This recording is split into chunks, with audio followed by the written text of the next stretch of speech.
Good evening all, how are we doing? Oh, that is quite right, but it's close enough for the minute. Oh, happy Monday, shiny new week, hope we're all doing well. It's been a minute. It has definitely been a minute. We all getting on. Here I go. It's still blooming warm, I know that. Actually, suppose it's about 17 degrees outside, but it's damn sight warmer than that in here. But it's not as bad as it was over the weekend. Not bad, I mean. Back end of last week wasn't bad, really. It's very, very nice, actually. Just great for sitting in here and streaming and running hot lights and computers and things. Still, we're here now. How are we doing? Evening, Cal. How you doing? I've had a few days. It's been a few days. Life does that, doesn't it? Sometimes it gets... becomes a pain in the frickin' arse sometimes. Which is indeed the case, but there we go. We'll survive. I put 6 ice cubes in this drink literally 3 minutes ago. They're almost gone already. It wasn't exactly warm when it came out of tap.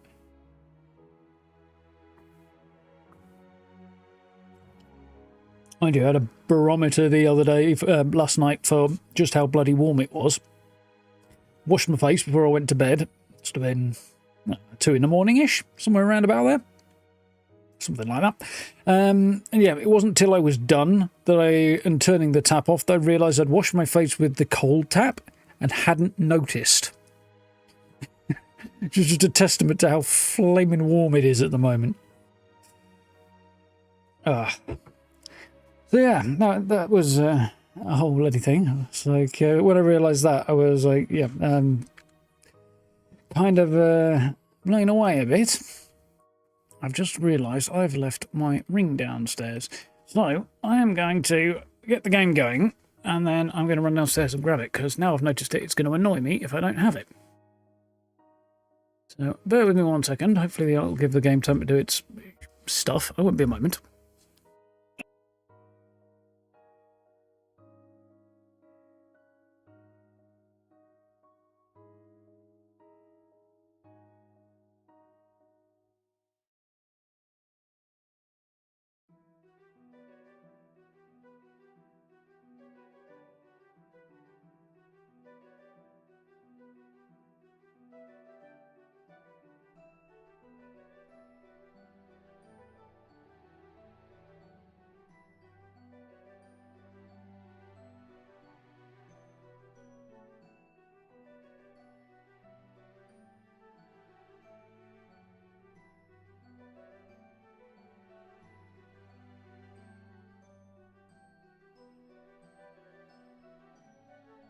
He has returned.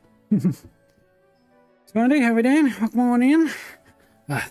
Run downstairs and grab my ring, because I noticed it's not there and it annoyed me. I took it off when I was cooking my dinner, and so it doesn't get crap all up in it and under it and stuff. And also, it still looks like it has. No, that's just my skin. Okay, that's fine. But you gotta do what you gotta do, right? Try not to melt, for example. Hey, Scuba, how's it going? Right, game screen. Alakazam. Boo. Eventually. OBS is gonna go slow. Well, that's particularly unusual. It just feels particularly slow this time. Still, been no updates since the last time we played this game, so at least we shouldn't have to deal with the reinitializing my files and so on and so forth, as we have had to recently. Yeah, I hope everybody's had a good weekend and stuff, and survived the heat. That's been a whole thing. Still is a whole blooming thing, really.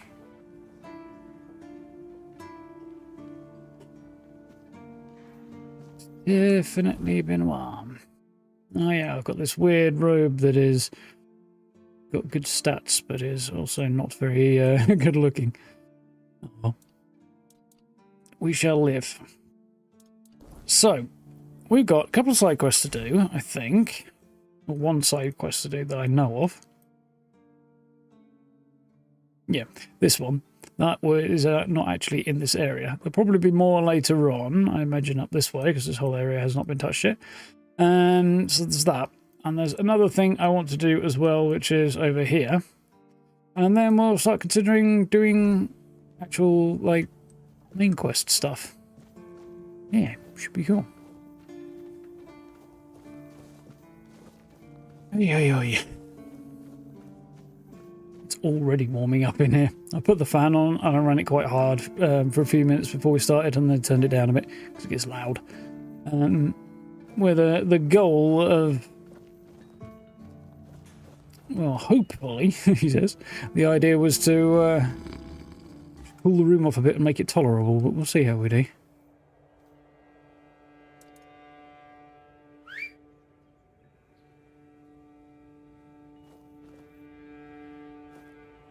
There you are.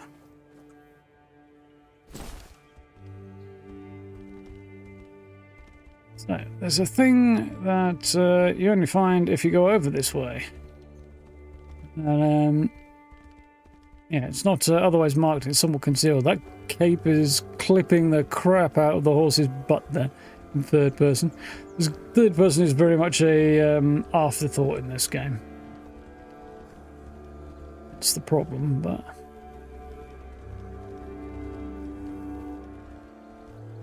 that's what it is.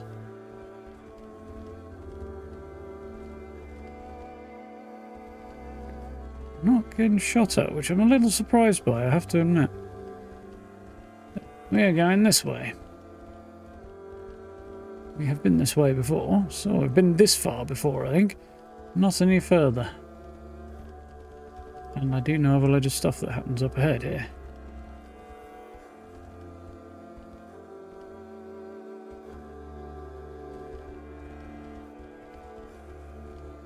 Definitely getting into what was once, at least, druid territory.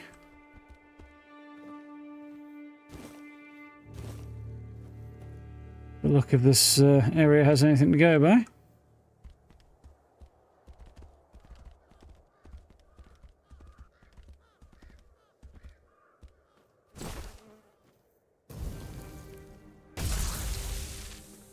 It's going to take a minute to get its shit together, apparently. Which is often the way with this game.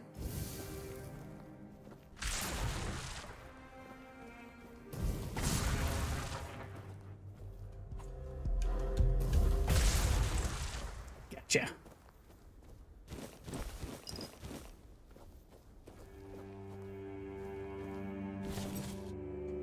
A whole bunch of ore along here, which I forgot about. I might as well grab while I have the chance.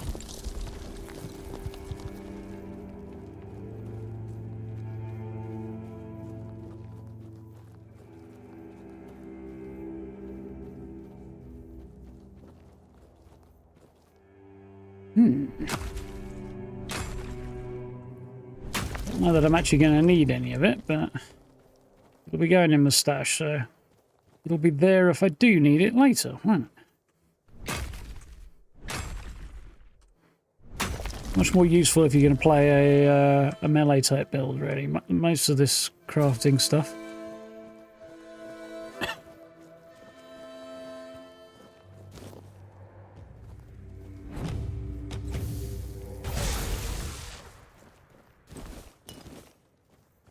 I remember seeing red caps up here. My previous visit, but still, it is what it is. Rindy loaves I do remember. Where he ended up, but okay. Will get me where I want to go, but I'm going to go the other way. For reasons. Actually, not really for any reason, to be honest. Just feels right.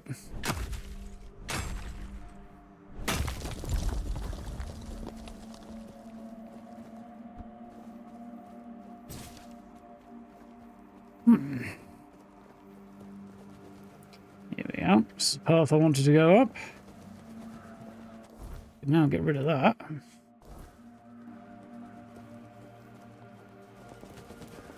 got... Sure. Kaelin the Wolf Rider. Kaelin had the soul of a true warrior, a fierce instinct to protect others, and a willingness to stand on the front line, and a love of simple, direct solutions. Archer. We get a little top up on our archery. Not that I am an archer, but anyway. I do think playing an archer would be particularly fun in this game, actually. Lair of the Beasts. And hello, it's Caradoc, who you may remember from the very, very first episode when we were in the asylum. He was the guy who busted us out, and we were on his boat in a storm when the boat went down, and we have not seen him since.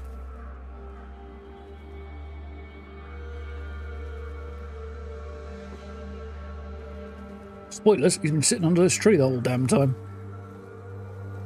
So you did find something in the island asylum, and you brought it back to the mainland. What? You could have told me, and yet you decided to lie.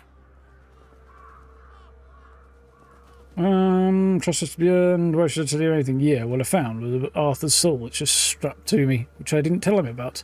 Oh yeah, he wants to kill King Arthur because people keep resurrecting him and it's causing problems. So he wants to put a stop to that by killing Arthur. And he's quite impassioned about this. It's just be. Have you already forgotten how you were rotting in a cell that reeked of blood, waiting for the priests to turn you inside out? And have you also forgotten who it was exactly who got you out of that cell? To be honest, you had motivations. You'd be nothing but a brain in a jar by now. But I don't blame you. There are no hard feelings on my end. Our king always was a master at manipulation, and he did heal you of the Red Death. And you figure out the answers with me? You don't remember? I didn't have to figure anything out. He saved you when the monster attacked us at sea. No, I don't. Arthur, can you hear me, you parasite? I am coming for you. He doesn't remember you. What are you doing here? How do you spell some? He doesn't remember you. Oh, I will make him remember. What are you doing here? Same thing I always do. Cleaning up the mess our king's actions and decisions left behind in this world. There was a beast down there that needed to be put down. Hideous thing. How did you decide to stop? I have my ways. I don't think I have to answer if you didn't grant me the courtesy of telling me the truth.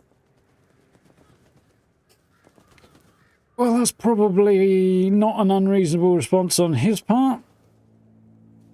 I kind of get that. It says no hard feelings, but he's still a salty bitch. On the other hand, I still don't trust him as far as I can throw him. He's made it clear he wants to kill Arthur. But, I mean, he's not done me any harm. In fact, he's got me out of the cell, but he did so with motivation, I'm sure. He's not doing it for me, he's doing it for himself. Somebody sent him there to get me out for some reason, and it wasn't because I asked. So, yeah, don't know what he's up to, really. So you're on your way to steal Excalibur now? No, that's your job. You can decide to help me, you can decide to help him. At this point, it doesn't even matter, since we're both after the same thing. I'm sure he wants to regain his power, and I want to destroy every single piece of his soul. Either way, you'll be helping us both.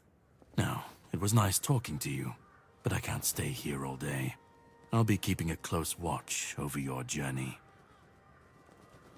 That's it, I thought you were going to fight me. And you're going to help me out, get with Excalibur?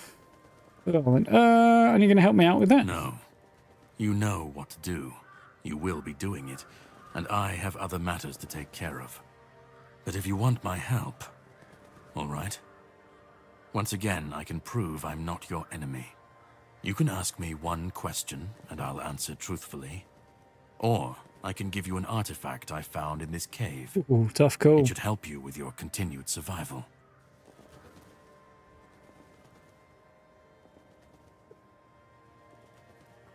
That is a tough call. You'll give me an artifact, or I can answer a question.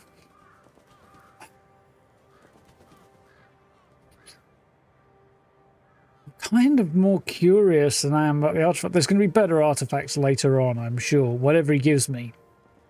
I'll get better gear moving on through the story anyway. So I don't suppose the loss is going to be too terrible on that. Maybe something unique that... yeah, I mean, I've no idea what it is, so it may not even be useful to me, but I think I'll take the question because I'm just a bit more curious than anything I else. should have known. Fine. You didn't want me to do that, did you? Deal. Go ahead. I'm all ears. Who are you? How did you survive? Why do you hate King Arthur so much? Why did you help me escape? How am I supposed to take Excalibur? Why are the Red Priests torturing people? Not that bothered about that. They're doing that because they think they're going to find a cure, but they're also lost their minds to do. They're led by a complete nutter. How am I supposed to take Excalibur? I'll figure that out. Why did you help me escape? That's curious. How did you survive? I'm curious about, but it's not that important. Who are you is somewhat interesting. Why do you hate Arthur so much? Why did you help me escape?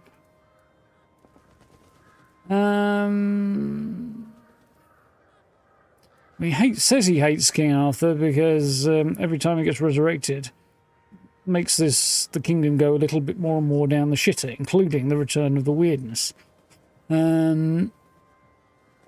What shooter is that? I don't know. Why did you help me escape? Somebody sent him there. I kind of want answers to that.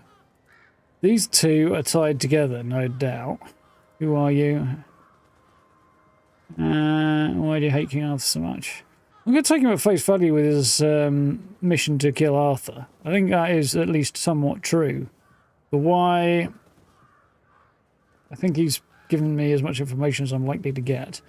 And any more information is probably not going to be that helpful to me. It might be, oh, like, Arthur's decisions cost him his family or something. I was like, okay, maybe that's... But it doesn't really change the situation because there's always a bigger picture. Who are you and why did you help me escape then? I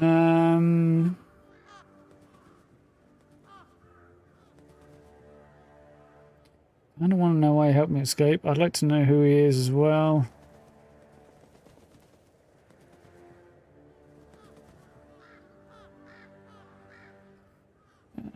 Which one's going to relate to me not getting fucked over by him the most? Kind of leaning towards why did you help me escape? Marginally over who are you, but not by much. Why did you help me escape? Of all the things you could have asked, it had to be this. Fine. You won't be happy, but I gave you my word. The man who came up with the plan is a master druid named Orin. He's the last surviving student of Merlin himself. And you will definitely meet him when the time's right. Just remember, not many people know he's still alive, and he'd like to keep it that way. That's enough talking.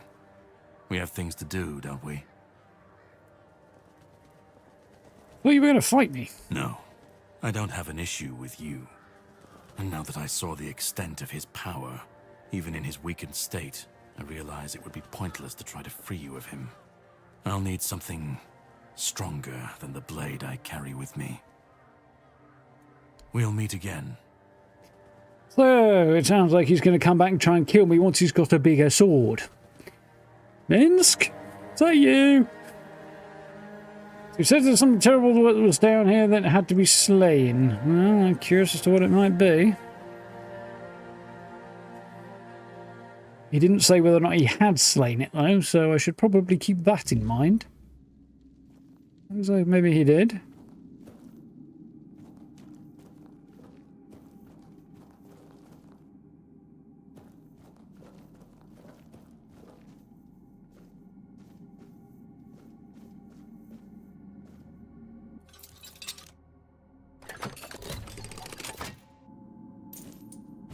Aeroclast core. Interesting. Charged by dealing fire damage, you summon a burning rain of fire within an area for 12 seconds. Sounds interesting. We can go on with this fiery one. Yeah, when I do fire damage. This one just paralyzes enemies, which is quite useful.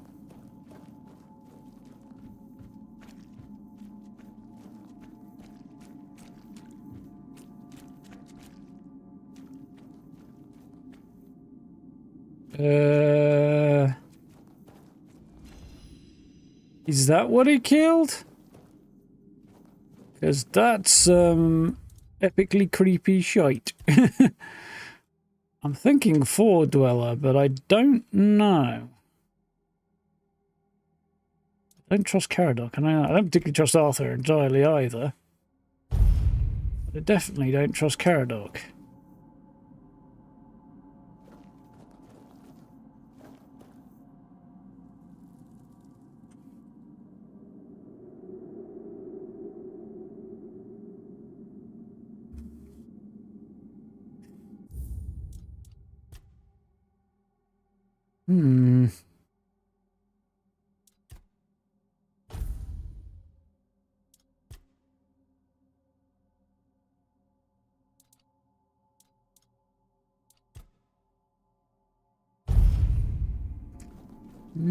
So Arthur's got something to talk about, not terribly surprising. What was that? I think, judging by the 4 arms, at least 4 arms, I'm going to go ahead and assume that was a Fore-Dweller. One of the last surviving ones that was hiding out in this cave, and he decided to come down here and kill it. Probably being questing beast. Okay. Once carried by for long enough, it can be hatched by resting near a bonfire. Interesting. 5,000 steps. Okay. I've heard of a questing beast. I do believe it's Arthurian, significant part of Arthurian legend, lore.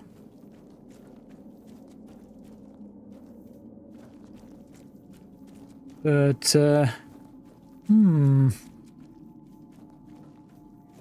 I do seem to recall that it's not as black and white, not just the monster that everybody believes it to be. I'm guessing the Grindylows were worshipping it.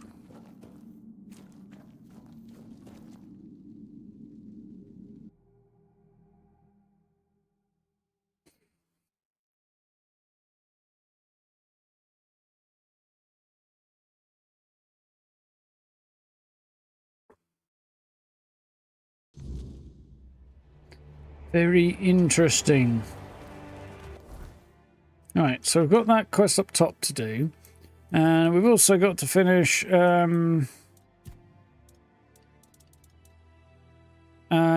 this one. Following up on the jokey ritual in the Cromley.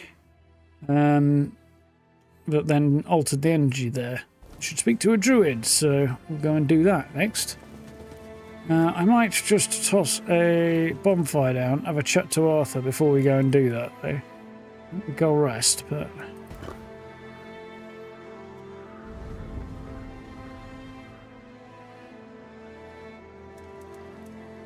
Cooking that and do while I'm here? If so, yeah.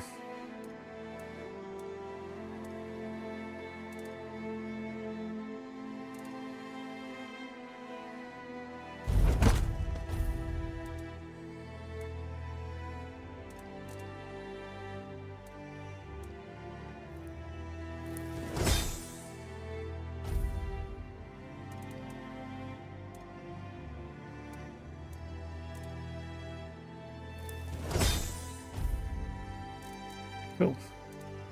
Right, Artie.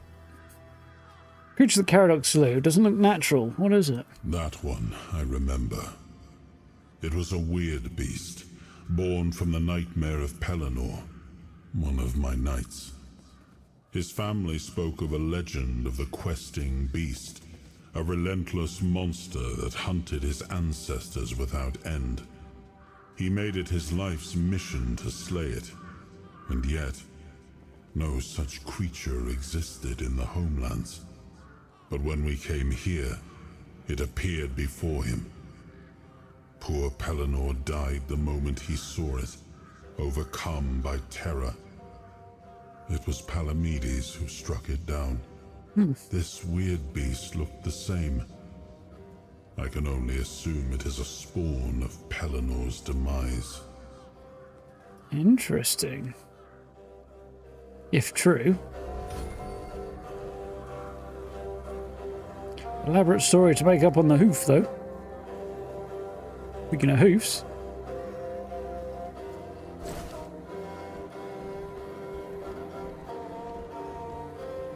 This Paradox got this big idea about getting a bigger sword and coming back after me. Because he basically strongly hinted that that was his plan. It's not going to go so hot for him if he tries it, though, is it? Each time he comes after me, I'm getting stronger. I don't know if he is or not, but I sure am. I'm going to get a shock if he comes after me eventually. So I'm going after him with a big sword. Yeah, really? Lightning bolt to the face. Well, shit, son. I will go down the cliff over this way.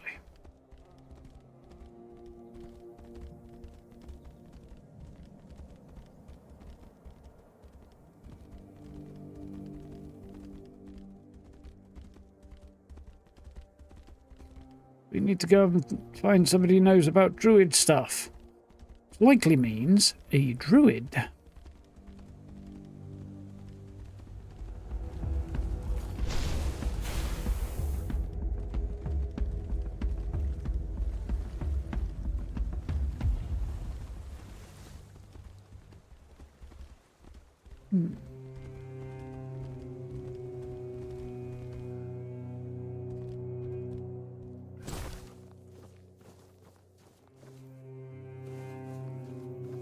Rest. Other ritual. Oh, did you do it yet? And you followed the instructions? Didn't omit a thing? Yes, I have. It wasn't funny. I admit it's quite funny. Yes, and there's a problem. Yes, and there's a problem. That's impossible. There wasn't even any spell work involved. It should have been perfectly harmless. Something happened to the cromlech. Now it looks gruesome. God's damned southern druids. I dread to think what they were doing in that place. Don't worry, it's probably nothing a good cleansing can't fix. Looks dangerous. Can't leave it like this. Seems like your problem. If I help you, what's in it for me? How about I won't cut your head off? I guess I could, but what's in it for me? Satisfaction doing a good deed. Give you something nice to eat. There's a red priest in the horns of the south. I could always go talk to him. I'll think of something. Give you something nice to eat. Now, what did he say he liked? Well, he liked bread, didn't he? Sour herring and cheese. It's going to be the clarion cry of this game, I suspect. I think I'll try giving him some scones, see how he likes that. Now you're talking. Right. If you don't mind, I'll take my payment up front. Splendid. Meet me at the cromlech. I will need your assistance with the ritual. Right. I could fast travel. But I got a ride. Useful, because actually I need to find a fast travel point to fast travel, and there isn't one here.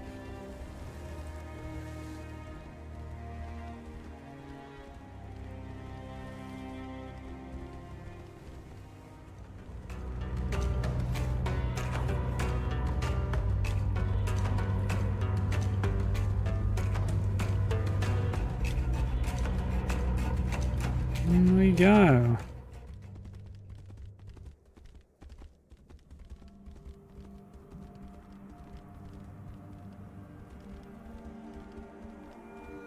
It's going to be the best route that way, I think.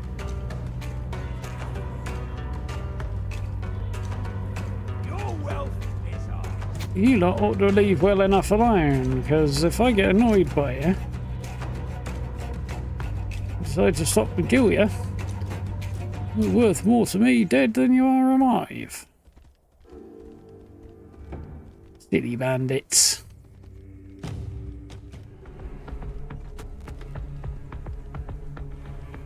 Mind the undead.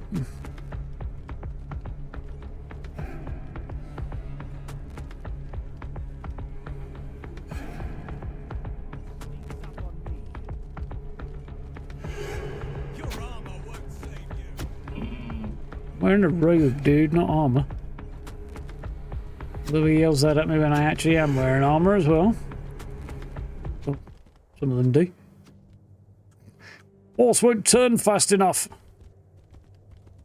A heavy horse.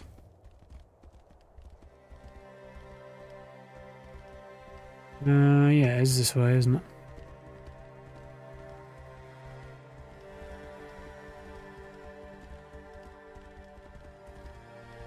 Through here, over the bridge, that is our thumbnail today. And around the corner.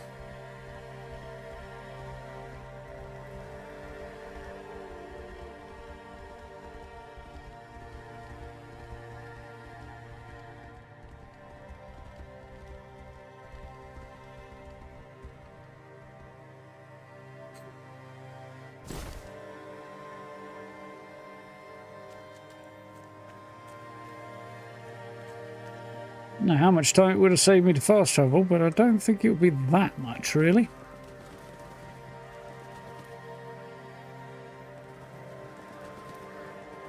You got here quite quick. Beneath me, sustaining all life. Air around me, inspiring all life. Fire above me, infusing all life. Water within me, soothing all life. Bring deep peace to this sacred... You have no right to be here. Do you really think you can cleanse the great Cromlech with your filthy soul? Pathetic. Who do you think you are? My soul will do just fine, arrogant wretch. You'd know a thing or two about arrogance, wouldn't you, Dressed? I see you haven't changed one bit.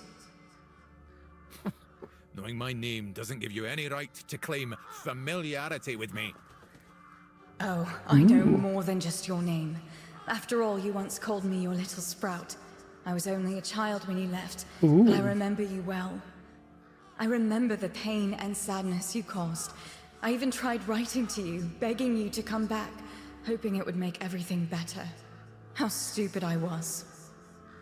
Iona, is it really you? By the gods, what have you done to yourself? Me? What have I done to myself? No, this is all your fault. And you shouldn't put any faith in this one, unless you want to be stabbed in the back. Makes you say that. Enough of this. We came to cleanse this place, and if that means getting rid of you. Thanks for me to decide an attack. What makes you say that? It's just what he does. He ruins things. My life, my mother's life, for whom we're all just a means to an end. How on earth did you, of all people, escape the Child Conclave? Why did it have to be you, you worthless traitor? No matter what you think of me, I will not apologize for surviving. You bloody well should. How do you know Dressed? He killed my mother. He used her, stole her knowledge, and then made her into a showpiece for him and his druid friends to gossip about. That's vague. And as if that weren't enough, he brought the Red Priests to our home. That's nonsense. I would never. Nonsense? And how do you think they found us? The druids wanted nothing to do with my mother until you came along. So he wasn't the one who actually killed her. Who was your mother? How did you end up like this? Who was your mother? She was a Bandrui, one of the few women in history who completed the druidic rite of passage. But instead of being celebrated, she was vilified. The other druids detested her for merely existing. She led a very lonely life, until Dressed came along. He was the first one to approach her as a fellow druid, curious about her achievements. Except that was also a damn lie. It wasn't. I swear it wasn't. I just wanted to meet her. Shut up! Stop lying! To be honest, he doesn't sound like he's lying to me.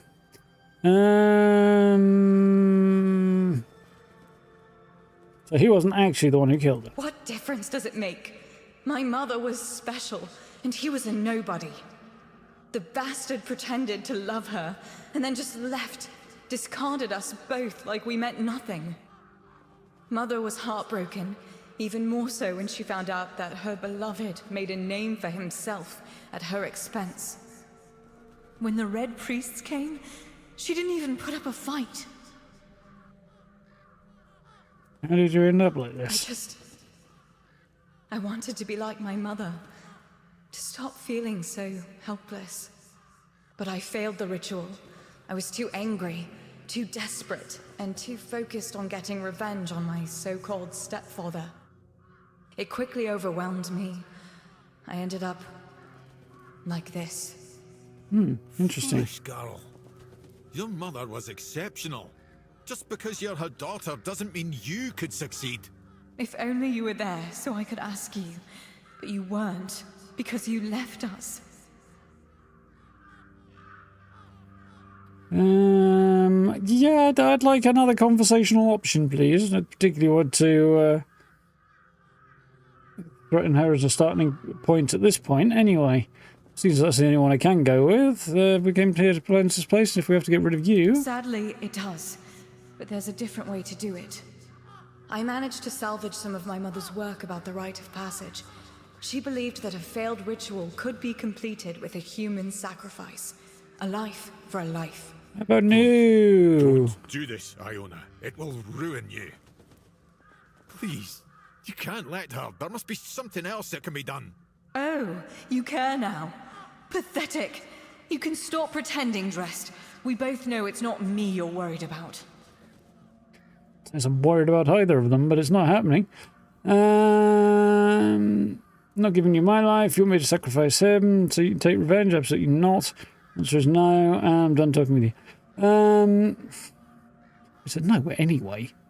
Come on. It's not about the revenge. Yeah, I kind of have less problem with that than the fact she wants to go for a human sacrifice thing. Come on, if you want the guy dead, just stick a knife in him. At least it's direct to the point and no fucking around pretending it's something it's not. Not that I'm advocating for it in general, but you know. There's more honesty in it.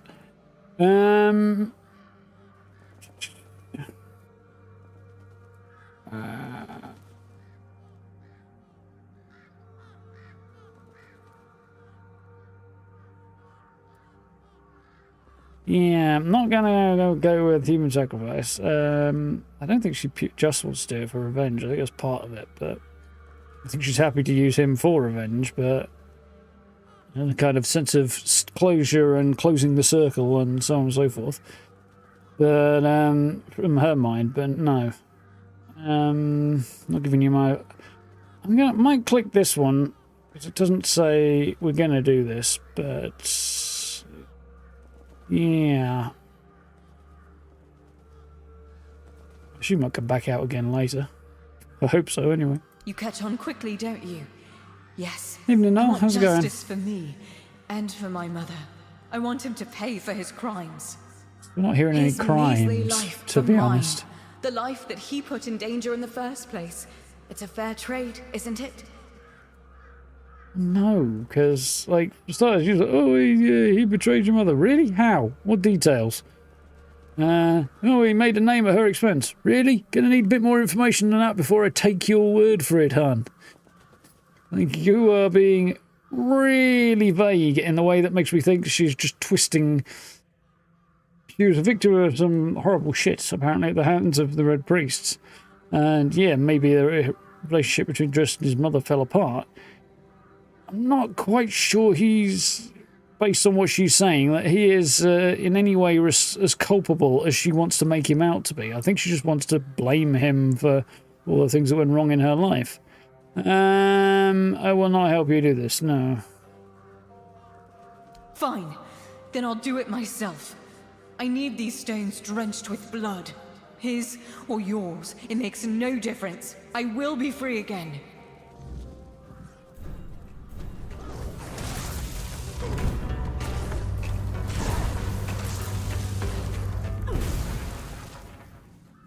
There we are. I was going to try and stun her, but that didn't really go the way I was hoping it would. Can I loot her? Can. She became a dryad. I thought as much. despite everything Iona told you, you still stood by me. Why? She didn't tell me shit. Was it all true? She was insane, agree, consumed it. Yeah, and that. She was wrong to blame me, probably. Need a bit more information, but... I mean, she didn't... There was nothing to say that he wasn't responsible, but... It seems more likely that she just wanted to pin her grief on him, rather than actually him having done anything wrong. But I don't know. But there was certainly no evidence to the contrary of that. There was no really evidence that he didn't do anything. But the reactions just doesn't add up. Is it all true? Most of it, yes. I am not proud of what I've done. But I never thought the consequences would be so dire. Sorsha, Iona's mother, was a marvel. A true rarity in our lifetime.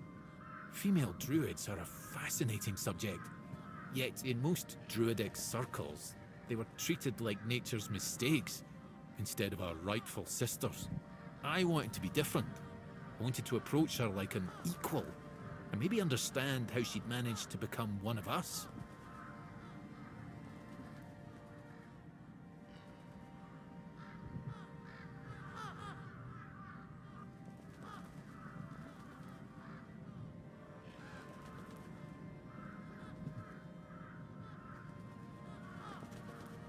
And boom, boom.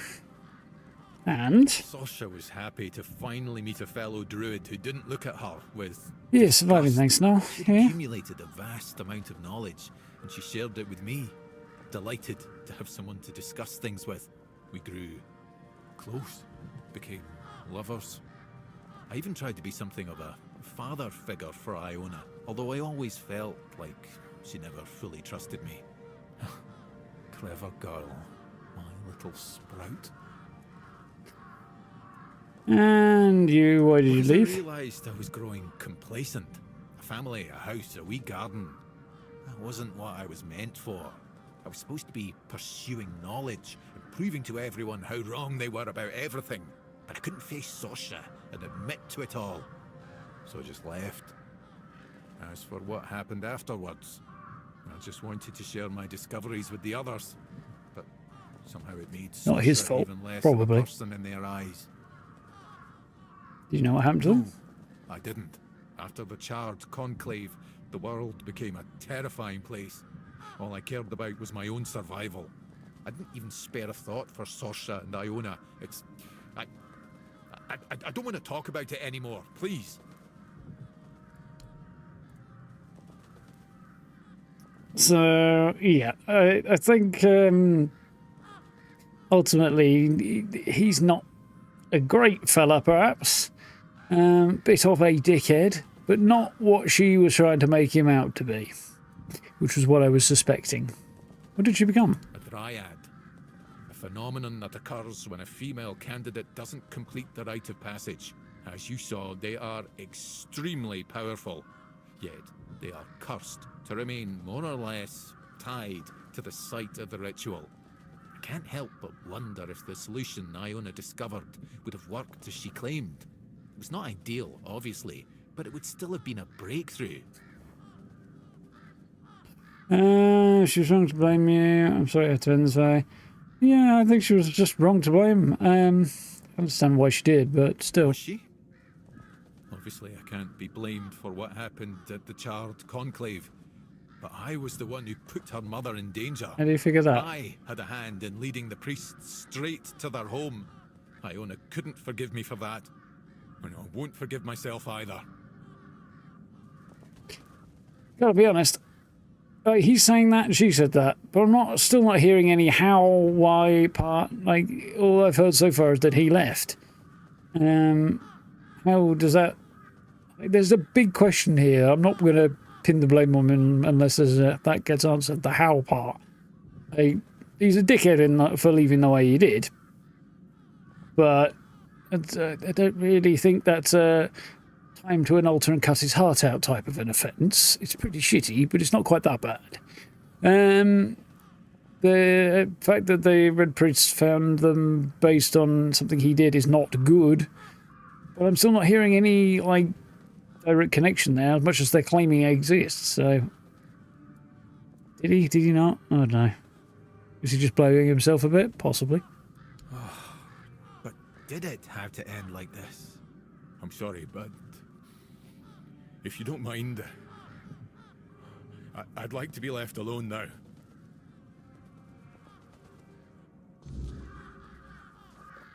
Well, the place looks somewhat less cursed than it did. Not a lot less cursed, but a bit less cursed. That was interesting. Back to horns. Yeah, I still not quite gonna say it's his fault. He's a bit of a dick, but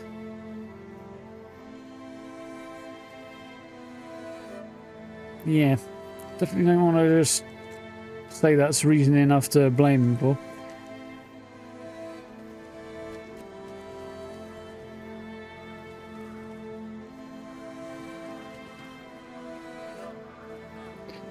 I want to see if there was a cool picture coming up there, but the lighting's shifting and I think it's probably not going to be the case.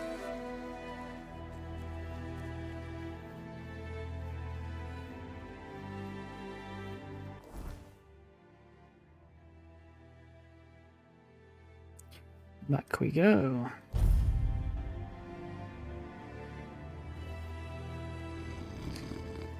Bit of loading lag there.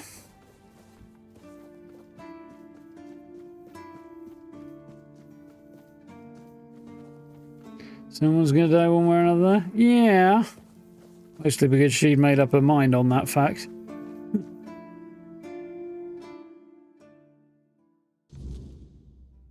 But, yeah, I think her somewhat homicidal impulses ended up being the worst scenario there, more than what he did. At least based on the information we've got so far. Oh well. It was never going to end well. It's not that kind of happy... I figured it out. Happy world. I figured it out. What did you figure out? The mistletoe. Oh, how could I have been so blind this whole time? It's obvious, don't you see? What? They weren't laughing at me, do you see? They were telling me to embrace the part that I play in the world. The part that we all play in the world. Listen, mistletoe was their sacred plant, right? We know it's a parasite, and in extreme situations, can even kill the tree on which it grows. Why would you worship a parasite? I finally got it. They realize that if everything goes well, it has minimal effect on the tree. Sometimes it's even able to give something back. Even better, it's evergreen, so birds can feed off it in winter. And even though it's poisonous to humans, druids were able to make medicine out of its fruits. Do you see? Not really. It's so obvious that it's no wonder the answer eluded us all. It's not about the mystical arts, the scrolls, or the rituals. That's all smoke and mirrors. It's about observing nature and drawing the right conclusions. Mistletoe feeds off the tree, but it doesn't just take. It gives back. That'd be symbiotic, wouldn't it? Rather we always than take from something. The trick is to give back more than we take. That's meant to be our role in the world. Makes sense, yeah. Yes. It's about understanding our place in the world as parasites, but useful ones. There's no more knowledge to gain besides what's already here. The trick is, we need to learn to see it. Ah, this is my new quest. Thank you for initiating this discovery. Come like a safe again. There goes another chance to join the guild. I really thought that scroll would be my way in.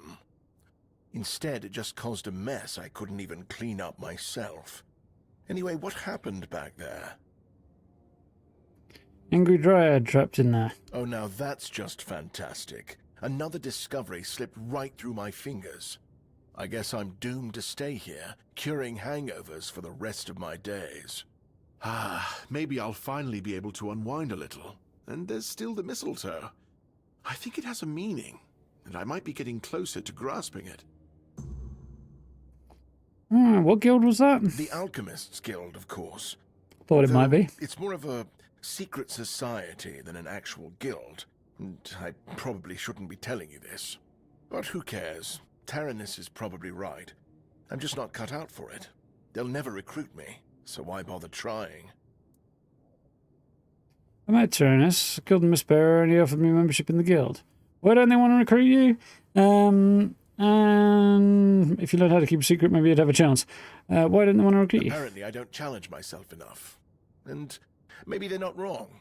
The thing is, the keep isn't always like this. We're not trapped inside these walls all the time. Yes, you have to sacrifice things like having a family. But the other limitations, we create those ourselves. Just look at Marg, our hunter. Even now, he comes and goes as he pleases. What I'm trying to say is that maybe I should accept the truth. I prefer staying inside these walls.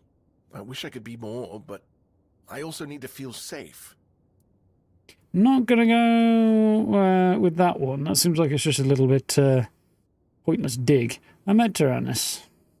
Killed the Mistbearer and you offered me membership. Wait, you're telling me that you killed the legendary wraith he was so desperate to hunt down to prove his worth? Ha! And who's unfit for the guild now, Tyrannus? Hey. I apologize. That was uncalled for. As a healer, I shouldn't laugh at the misfortune of others. But I am only human. Congratulations, by the way. Whether you accepted it or not, it's an honor. One I'm only a tiny bit jealous of. Let's see. Does he have anything I want to buy? I don't really think so.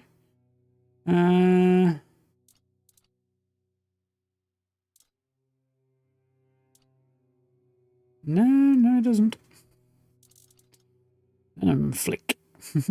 No, I don't want that. No, it doesn't have anything I want. There we go. Well, yeah, like the whole dark and miserable tone of things kind of is not my jam, really. It's one of my biggest gripes with the constant nonsense around the idea that New Vegas is the best Fallout game. It's not at all. It's just depressing for the sake of being depressing. Characters got so many more layers. No, they haven't. They've got one layer. Miserable. That's literally all there is to most of them. Anyway, before I get into a rant, it's it's depressing, and it's a cheap excuse for to avoid actually good writing. Not as mature as people think it is. What do you want?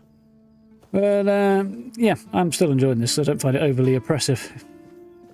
At least not yet, anyway. It's not gritty and human. It's piss poor writing is what it usually is. Right, anyway, I think I'm mostly done with side quests now. No, wait, there is one I need to do, I think. That I can do right now. Yeah, you find more... I might do that, actually. Seashells.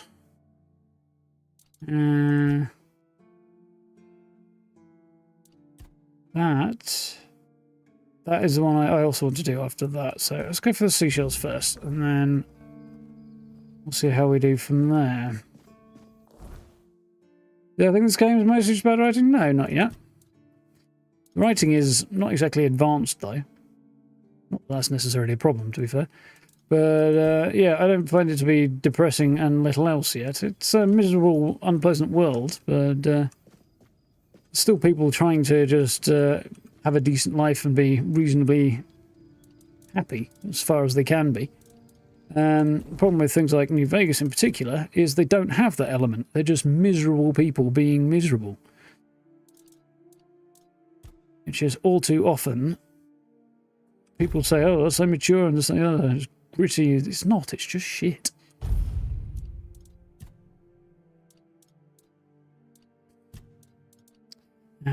What was I working on? Finished that one. I think I was working on cubes, wasn't I? Stronger effects. 10% chance to gain an additional charge that would charge up quicker. Increases magic. Activating increases magic. I'll have that one first, I think.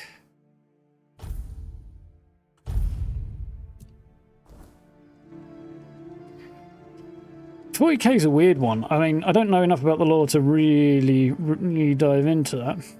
but I suspect there's an element of both to it. People trying to actually make the best of their lives and enjoy their lives where they can, and so on and so forth. But also, actually, I'll rest in there.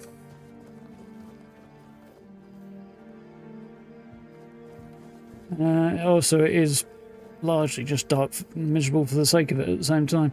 Depends which side of the line they come in to, because people aren't just miserable all the time. They do try and get more out of their life. Most people.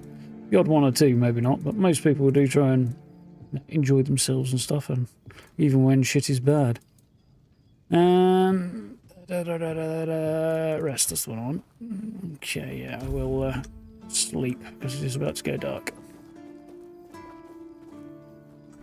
Yeah, too many stories just don't do enough with it. It's just crap.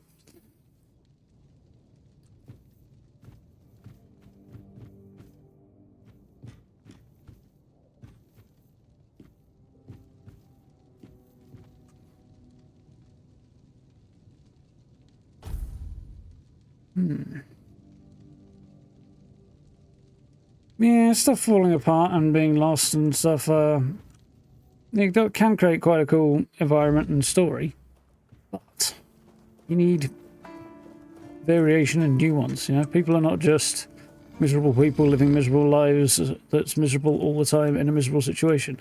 Even when the situation is, and the world is falling apart and stuff is miserable, they still try and make the best out of things.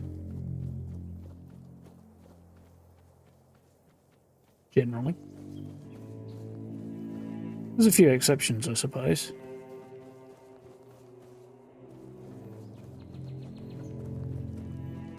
But they should absolutely be the exceptions, not the rule.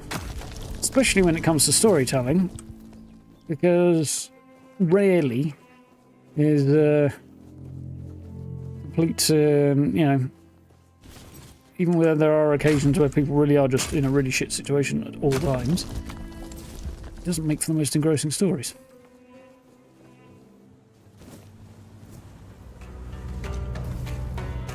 That was a bad move, oh. So it didn't seem to do much, which is weird.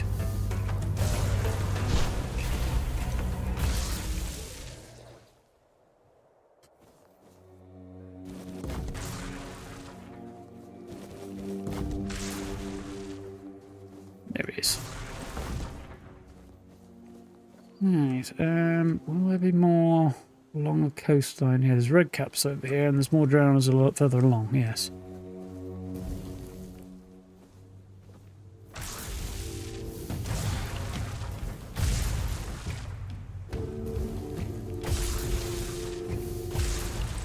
Gotcha. So I need to drop a bunch of stuff off in my stash before long.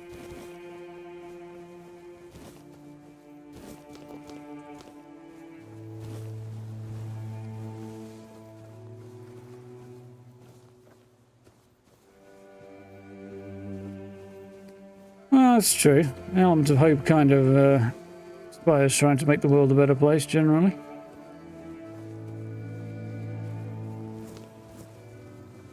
But people believing it, like stuff isn't going to get better, it does tend to be an underlying theme, for want of a better way of putting it, in why people end up being suicidal. So, not like there isn't an element of that in the world, but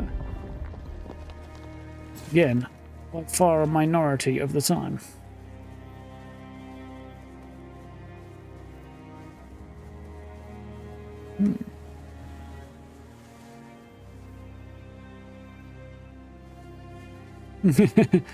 Well, in this case, it's not really an imaginary friend, is it? It's the weirdness is a creative force that brings things to life. In this case, his nightmare, and then he just shit his pants and had a heart attack.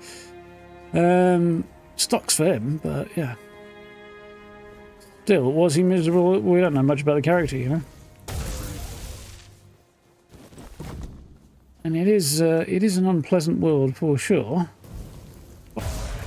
We do have people trying to make the best out of the situation. There's definitely a few that need to have a bit more to them than they have. What's his name? The guy who runs the one to the south, the quartermaster, not the captain, because I've not met him yet. The quartermaster is a fine example of somebody who's a little bit on the edge of being, you know, having fallen into that trap of having nothing but being a miserable git to his personality. On the other hand, yes, that does reflect his situation, but he does seem opened, at least on some level, to it, his situation improving and changing his attitude based on that, which is important.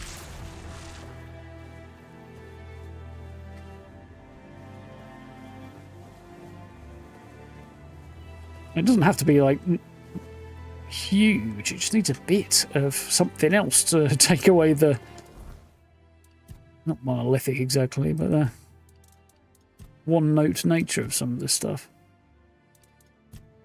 Yeah, I think I've got enough now, haven't I? Yeah, more than enough. Cool.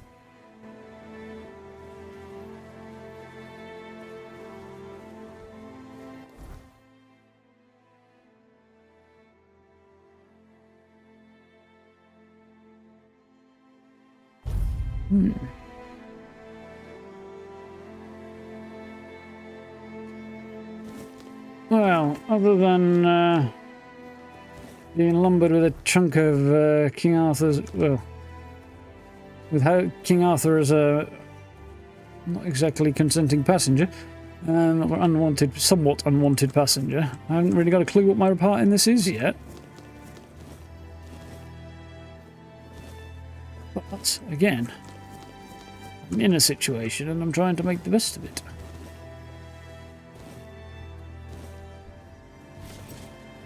Or not be too absolute about it, or one note about it anyway. Anyway.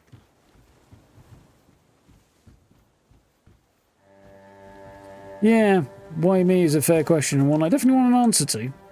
But I'm in this situation, and well, backwards ain't an option, is it?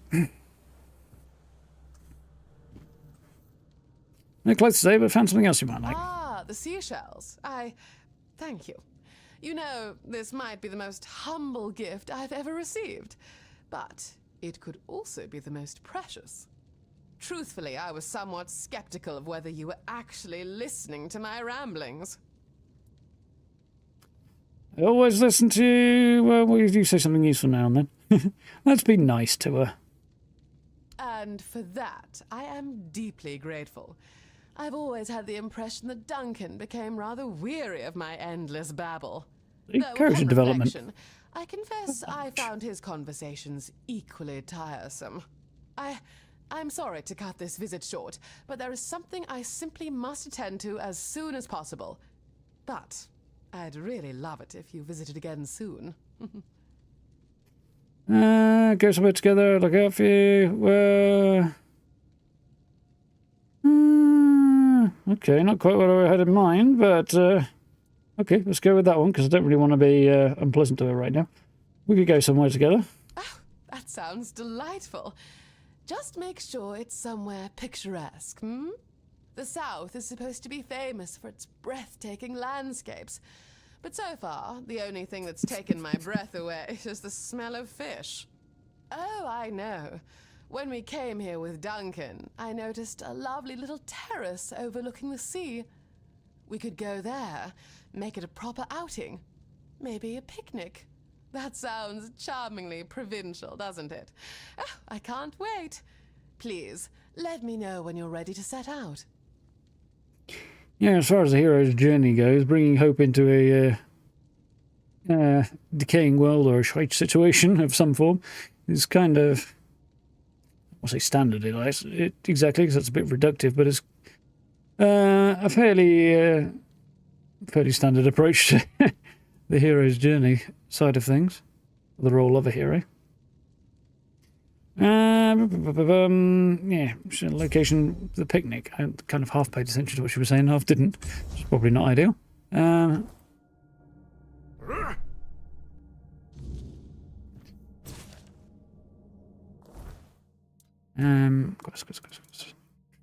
Rebuild the seaside pavilion. Okay. I'm guessing it's just outside. Yeah, Rob thought it might be. I had a feeling it might be this. I need 5 wood, and apparently I don't got wood. Fortunately, I do know where I can go and get some, so we'll do that. She doesn't seem like the type to do a whole lot of cooking for herself. On the other hand, she would be starving if she wasn't, so maybe I am divesting of her of the kitchen garden, but whatever.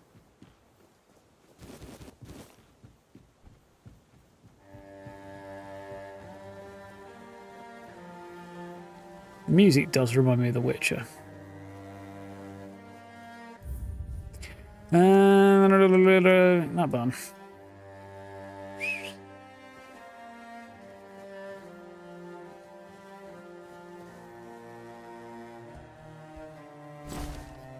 So we're going that way because it'll be shorter. And less riddled with bandits and skeletons. Though there will be drowners, I think. Maybe if they've respawned. They have. No, they're just undead, they're not drowners. Okay.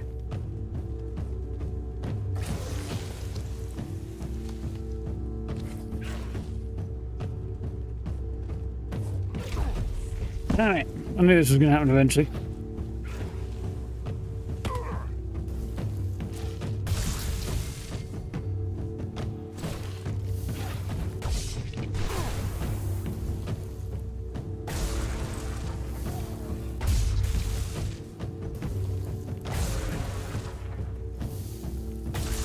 To depopulate the village.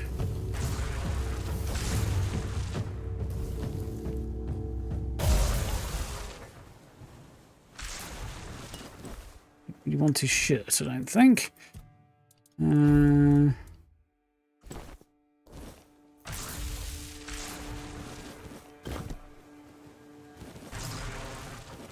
Because I might actually end up finding a reason to use half of these reagents I keep acquiring. Maybe one day. Well, I am planning to join the Alchemist Guild at some point, so...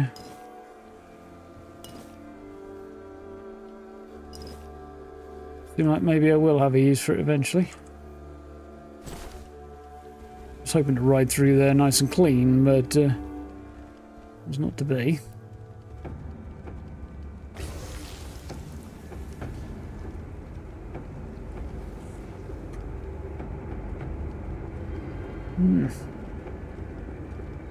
We're going some good fish dishes. She's clearly not a big fan of the fish, though. At least not the smell of it, anyway. I do. I've got a few fish recipes if she wants fish. Sounded like I was implying something else for a second there, but I wasn't.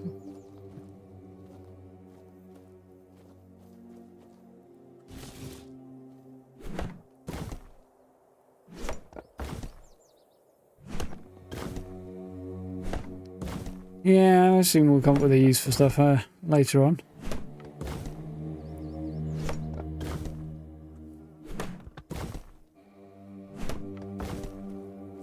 Oh yeah. Definitely a longer ride than I expected it to be, but anyway. Speaking of food...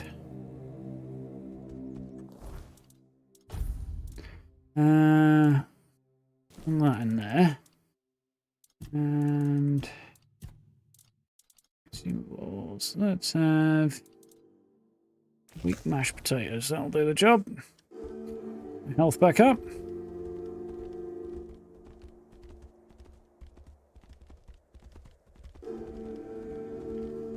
Right, so back we go. This time hopefully without getting hit by the drowners. Anything else?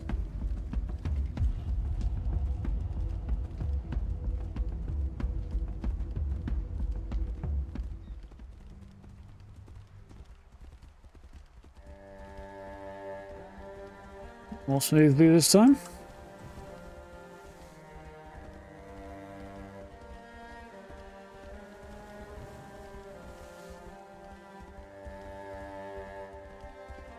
I wonder if I can just ride up to the house. I can. Kind of half expected not to be able to. Third person movement animation is really weird.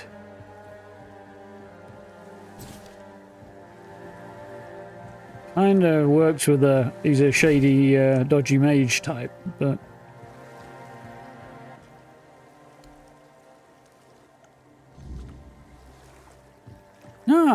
From a couple of logs I managed to make cushions. They're probably not going to be very comfortable, are they?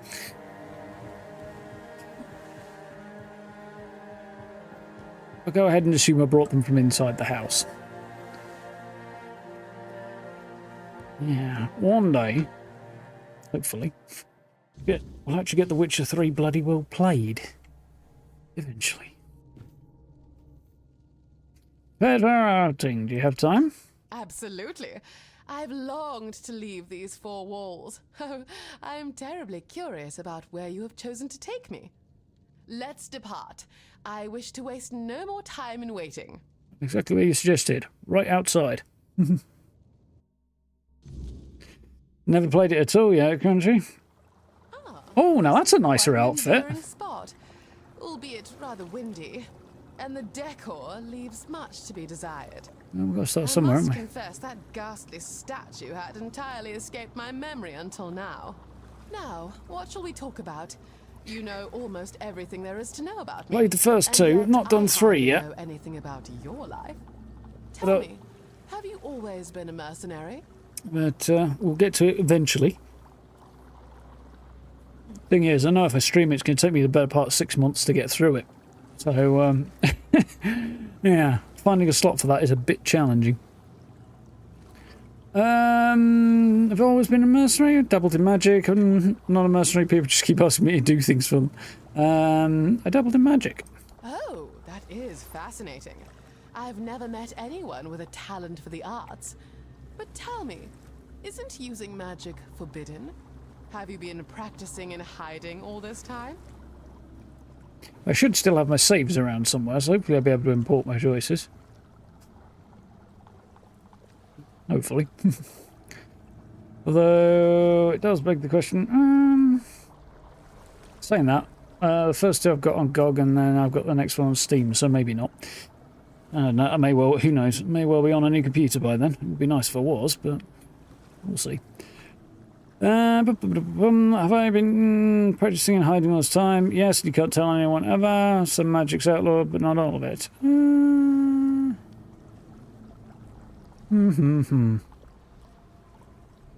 don't know what magic is outlawed and what isn't.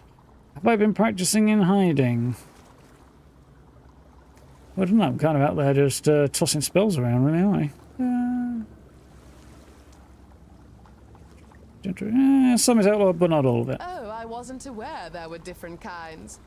I'm familiar with the priestesses and their healing arts, though I was led to believe these gifts were divine endowments from the goddess herself. Even Tengu, how's it going? It was perhaps a touch naive, yet rather an uplifting thought. Yeah, I did take some time to have a look at like average times to play through it, and the number of and like some other people who've streamed through The Witcher 3 and how long it took them to get through it and stuff. So I did a bit of research, and yeah, based on the assumption that I'll be able to stream it 2 days a week, probably, with something else on the side and a bit of Fallout as well, if I can do that, which we'll see. That would still be about 6 months worth of streaming. So we'll see how we do. Did it take you for a religious person? Well, not overly, though I was raised with faith.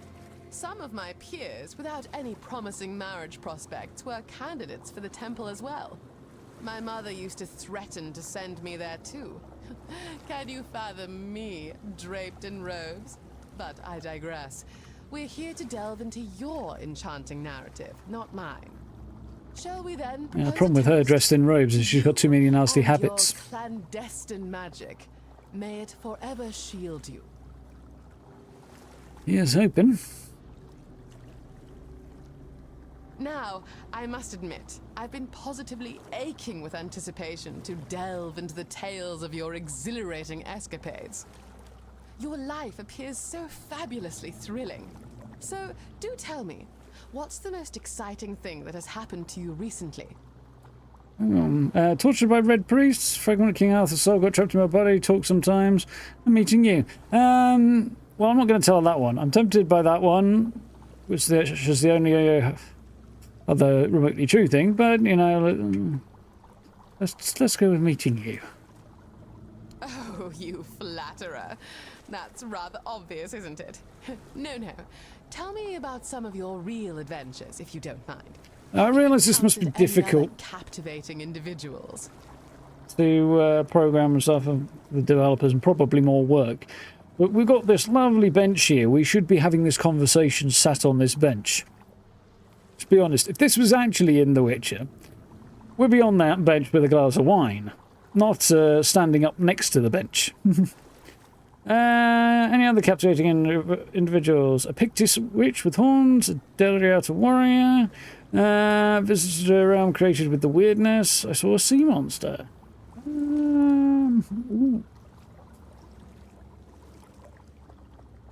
I imagine the sea monster would be interesting to her more than something else.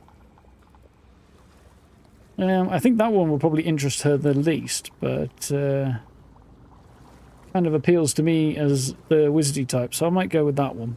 Another realm? That sounds almost too fantastical to believe. And yet, Was indeed phantasmagorical. Your life does seem to be rather peculiar. So, Looks what cool. does it look like? And the Wyrdness. It's a marvel you survived it all, let alone without gaining an extra limb. Well, it's funny you should mention that, because I came back with a third leg. Sorry. Under the circumstances, couldn't resist. Beautiful, scarlet almost golden, terrifying sky. Beautiful. Golden? I don't think I've ever heard anything about the Wyrdness that even hints at beauty. It's all yeah, most likely no. Yeah. Mutations. I suppose I should be relieved that wasn't all you saw. Dear me, we've known each other for quite some time now, and I feel like I've barely scratched the surface. I'd love to hear more about this strange adventure of yours one day. It was pretty much just handed to me on a silver platter there, and I couldn't let that one get by. You saying you'd like to spend more time with me? Don't be coy, darling. You should know by now that I rarely do anything for which I have no patience or desire. Got to bet I empathise with that. The evenings here are indeed rather slow. So, the prospect of your delightful company to enliven them is most welcome. Now, I've had a lovely time, but it's getting late, and I'd rather not be caught by nightfall on my way home. I do hope we can do this again sometime. Well. Didn't quite go according to plan that. Oh, that's quite a pretty scene.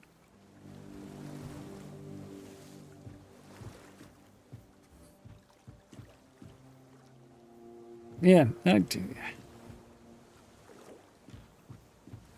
hungry for some stories. Well, yeah, I'm not surprised. This is probably the most interesting a life has ever actually gotten.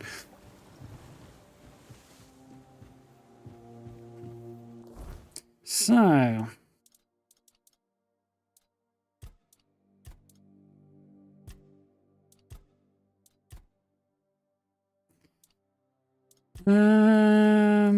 not bothered about that. There's one of those I need to find. And Maliki wanted drowned tongues. Okay, I'll go and grab one of them and cross that off.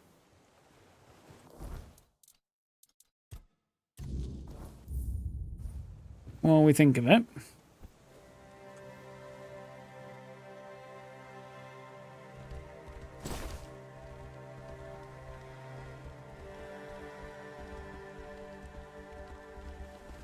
We don't know if it's morning or evening because the sun doesn't really move around, I don't think.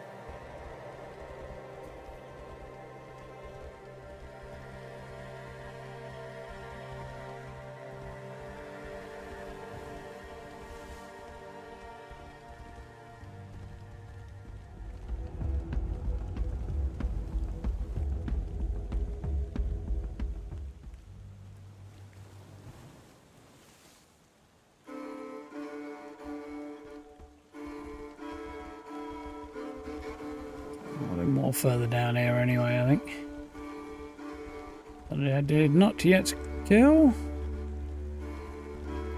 So it's good that you can craft from... there's the zombies, that's fine. You can craft from your stash, but you can't trade or... well, you can trade with actual vendors, but you can't hand stuff to people for quests and stuff from it. Which I assume there's a technical reason for, but...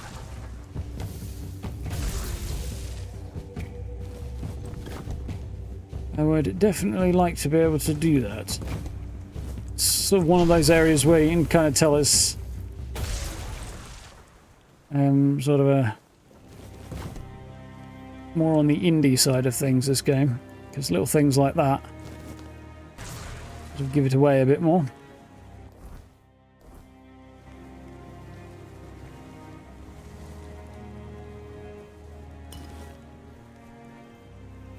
Who doesn't like a bit of hot goo? Sounds like a dodgy name for a dessert, to be honest.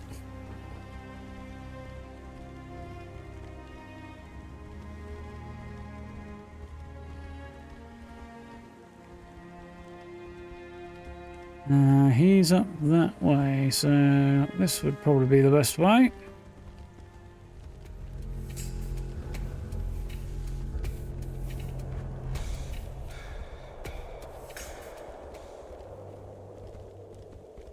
Actually, beast of a spell out of that castle there.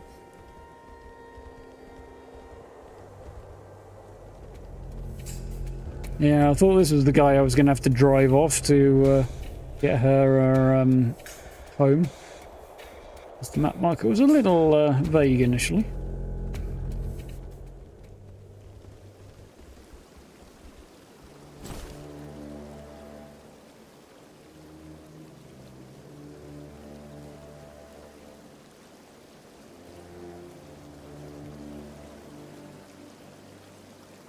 Now that business of ours. The drowned tongues. Reasonably fresh. Good work. Here are your coins. Now, I need the eye of a Marrowghast. With such a delight in hand, one can see ghosts and other ethereal and invisible creatures. I know Marrowghasts were seen in the swamps near Kuanarkt. Perhaps you can find them elsewhere too. Okay, I don't think he's got anything I want. No, he doesn't. Ooh. I got a Drowner's Sword. You can target applies chill. It's a one-handed sword. See what it looks like just for the cool character. I mean, it's...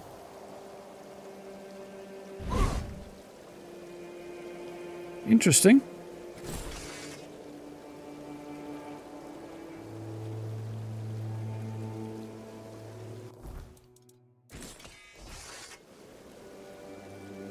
Wouldn't be very effective as a sword, but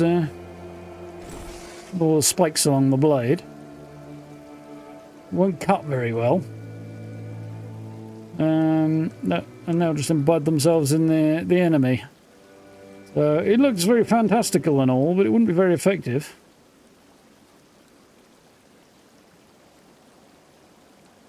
Also looks bent and rusty and like you could break it any moment, but it's kind of magical, I assume, so it's probably fine.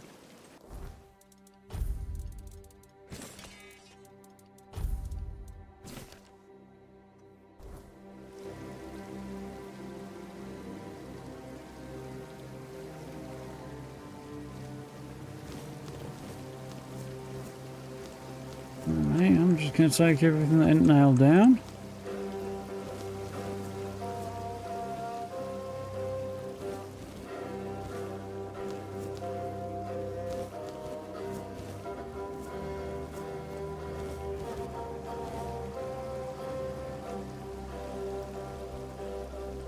Anyway, where's our next stop then? I know he wants some stuff that's not going to be convenient to get. I think...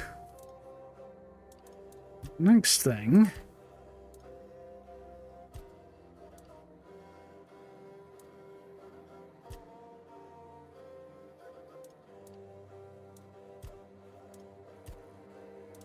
Yeah, I think our next thing is going to be spread your wings and make Vidar in Roskri.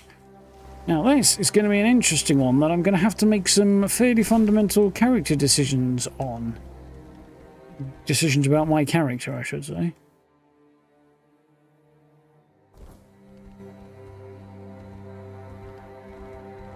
I don't know what those decisions are going to be yet.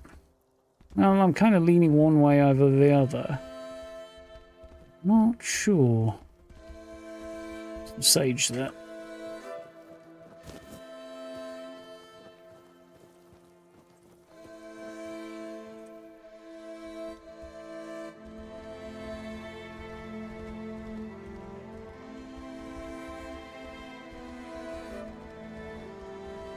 I need to make my way a bit more inland here.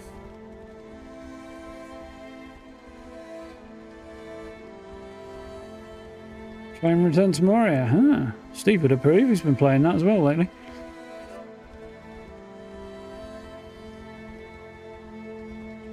Dragon's Dogma 2, interesting.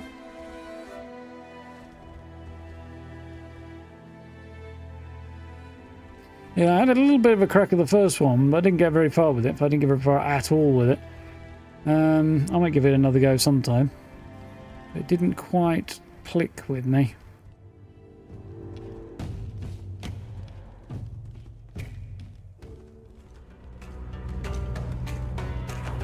You're no match for our band.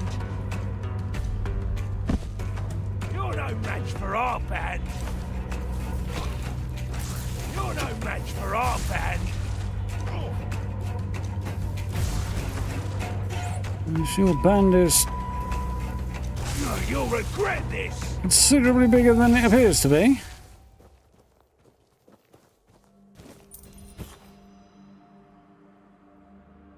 Do you want any of that stuff?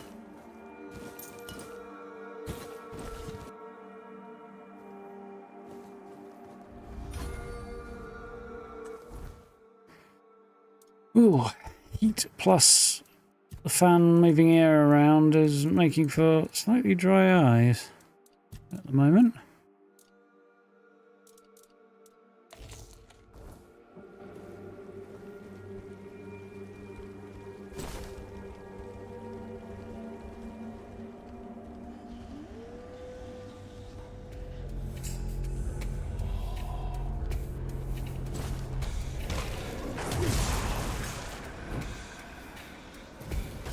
Istling, huh? Yeah, it was definitely a weird beast. Let's take part the shrine.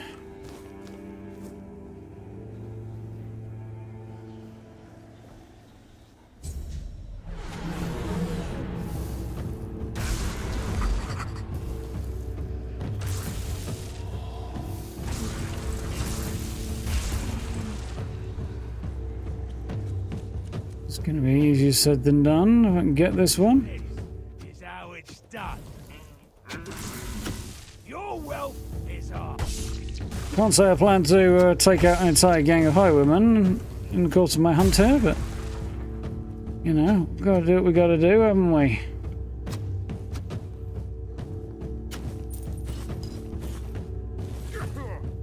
Okay, right. Ah, you don't think so? Wonder who replaced Bald Kate. Looks like somebody's tried to.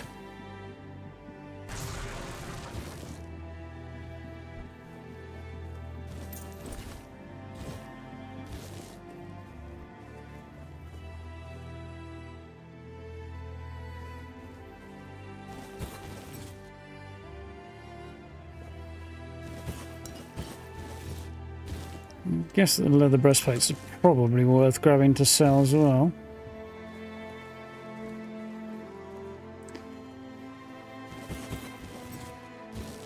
Pretty damn sure that the machete wasn't, but anyway. I think I was successful there. Use Arthur's slow time back. I keep forgetting I have it. Yeah, that would work. I think I succeeded anyway. I don't know.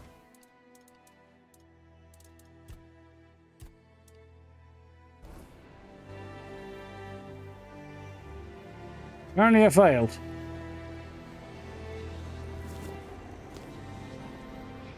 To be honest, I saw 3, I got 3, so I don't know what the problem is.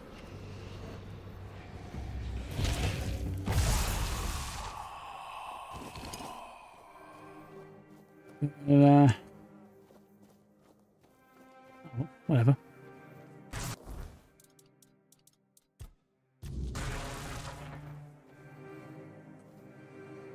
Pretty sure that's 2 of those we've failed now, so I think there's going to be a whole lot of point in attempting to pursue it further.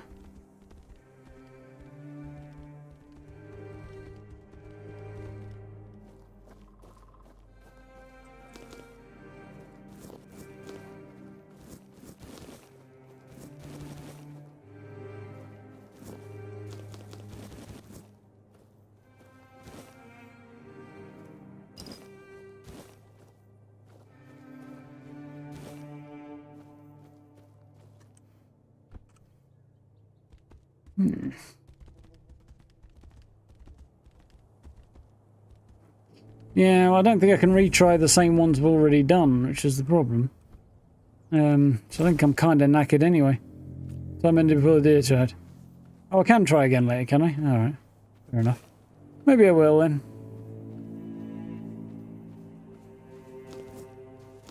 Speaking of deer...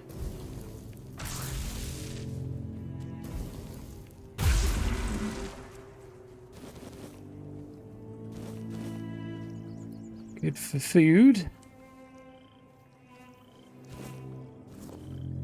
I don't know what milkweed's for yet either, but I've got enough of it to choke an elephant. Possibly a dinosaur.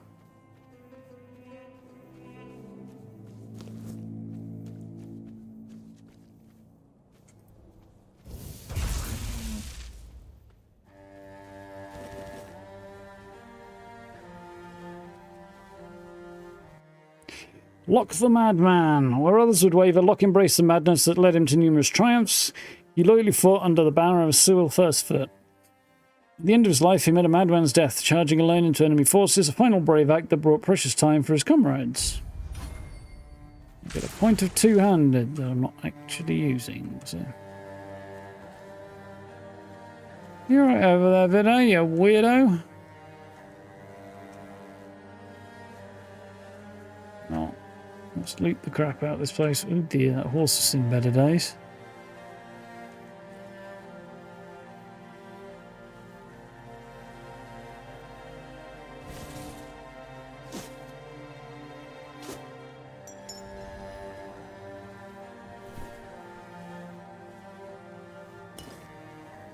Little health regeneration is not a bad thing, but it's so little it's not really worthwhile compared to other options.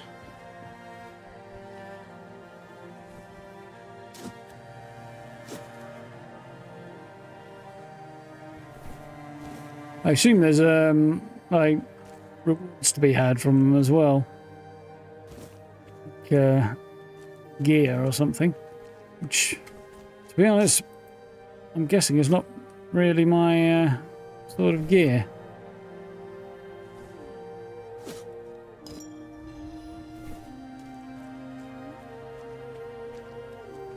Me being a spellcaster and all. Seems like it'd probably be hunter's gear, but archer's gear. I would guess. Don't know though. There have been druidic shrines around that give you spellcaster stuff and the ability to craft and or loot the crap out of a bunch of people for stuff that's more geared towards other builds.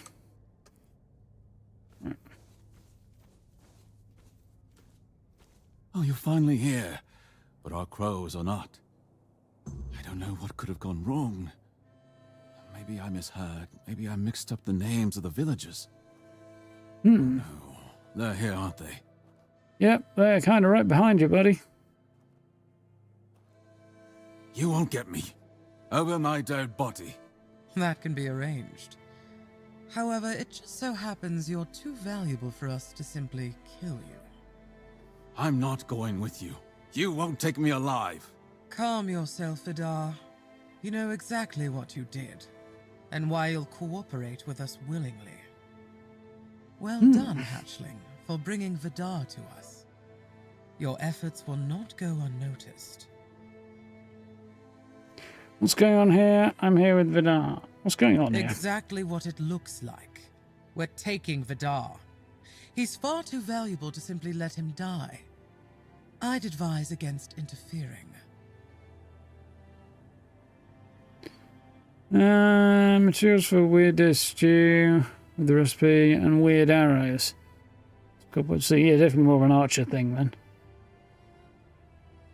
Or at least more of a priority for archers, I would think. Catch up with Vidar. We came here to take you down. Oh? Perhaps you'd like to learn just who you're risking your neck for. Vidar probably spun you some tale of being a harmless Pict, a scholar of the Wyrdness, captured by cruel bandits? That's pretty close, yeah. So Vidar's a scourge to his own people. He's been hunting his own kin for years. What's he now? He's the one driving the Picts from the region. If you One support dude? him and let him go, you may as well start hunting them yourself. The two of you can enjoy your genocidal romance together. One and dude? meanwhile, Avalon will lose the only force capable of fighting the horrors of the Wyrdness. Frankly, it's quite reckless. What do you plan to do with him? Is this true? Is this true, Vidar? The only ones I killed are children of Morrigan. Yes, some of them were Picts. But once you swear yourself to that wretched order, you stop being human. That's why they lured me here, don't you see? I've slain those who murdered my kin, not the other way around. Ah, so this is the bedtime story you tell yourself so you can sleep at night. How quaint. I only kill the wicked. I only hunt the guilty. Sure. Tell me, Vidar, when did you start deciding who... To be fair, I don't actually have a problem with any of this. That sounds worse than anything the children of Morrigan ever did. Again, my judgment, not anybody else's. What do you plan to do with Vidar? Oh, nothing terrible. Since he's been thinning out his own tribe, those best versed in the Wyrdness, we'll use him as a bargaining chip. We'll hand him over to his kin and let them decide his fate. In return, we hope to gain a scholar of the Wyrdness willing to work with us of his own free will. Neither of them are quite telling the It's truth. not a bad solution, wouldn't you agree? Believe me, we don't have to be enemies. In fact, we can help each other. How could we possibly help each other? See, here's the thing. I know a bit about who these people are. Not a lot, but a bit.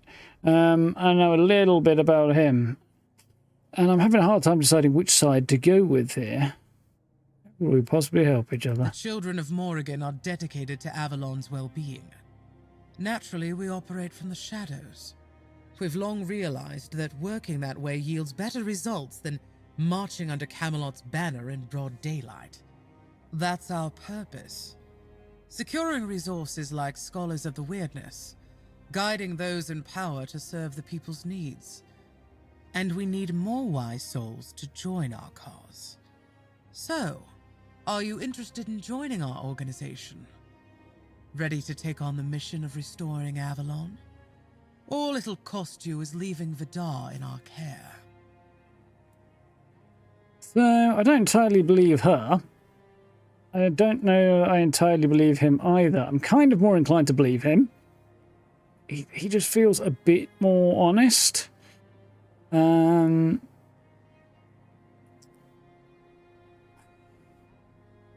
However, the idea of sort of clandestinely working in the shadows for the betterment of the land, kind of cool, given that my character is a bit of a Rasputin type of mage. Rasputin-looking mage. So it given that magic's especially a kind of fringe thing and working in the shadows type deal, it kind of works with the character to a degree. He's not, I mean, he is helping people out and stuff, but Don't know that he's some... excuse me. Knight in shining armour. Well, he's not, because he's a wizard, but, you know. Also, you know, because he is a spellcaster, he's always going to be on the fringes by default anyway, because they're not that popular, and people go, spellcaster, must be a druid, burn him in a wicker man. So yeah, I kind of... aligning with the group who work around the edges is a potentially curious and interesting possibility, but I want to know more. Undoubtedly. Yet sometimes in life you have to take what one would call a leap of faith. Quite. I trusted you to make the right choice. Now you'll have to trust me, because I already told you more than I should have.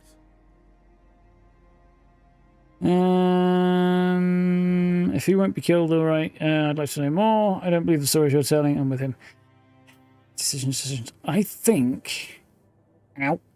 I don't quite believe either of them. I suspect that they're trying to paint some fairly sinister stuff in a positive light. That doesn't necessarily mean they aren't working for the greater good, but they're certainly willing to do some dark stuff to achieve it. Look of things.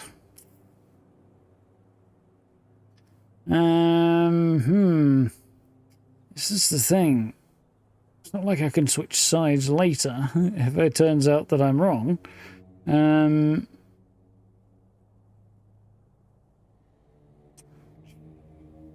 I could just then stop following the quest line, but still.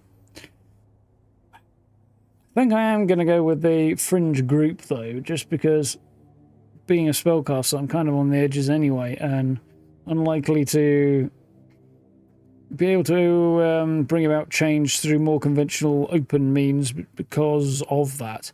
Or at least from a role-playing standpoint. Obviously, as you're the hero of the game, we're not going to shut you out just because you decided to be a wizard standpoint.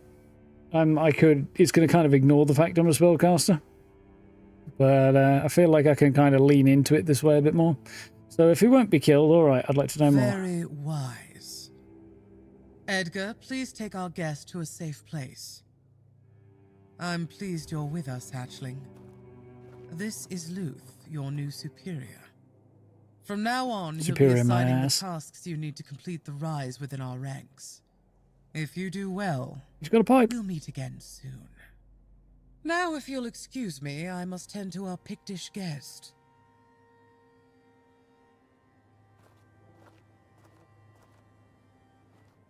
From this moment on, you are mine. So listen well. The place we're taking over has some vermin holed up. Nasty types. The kind you don't waste any time talking to. They need to be dealt with before we move in, and I've got no interest in handling that job myself. Also, if you find anything interesting, bring it back. You'll take care of it for me, won't you, Birdie?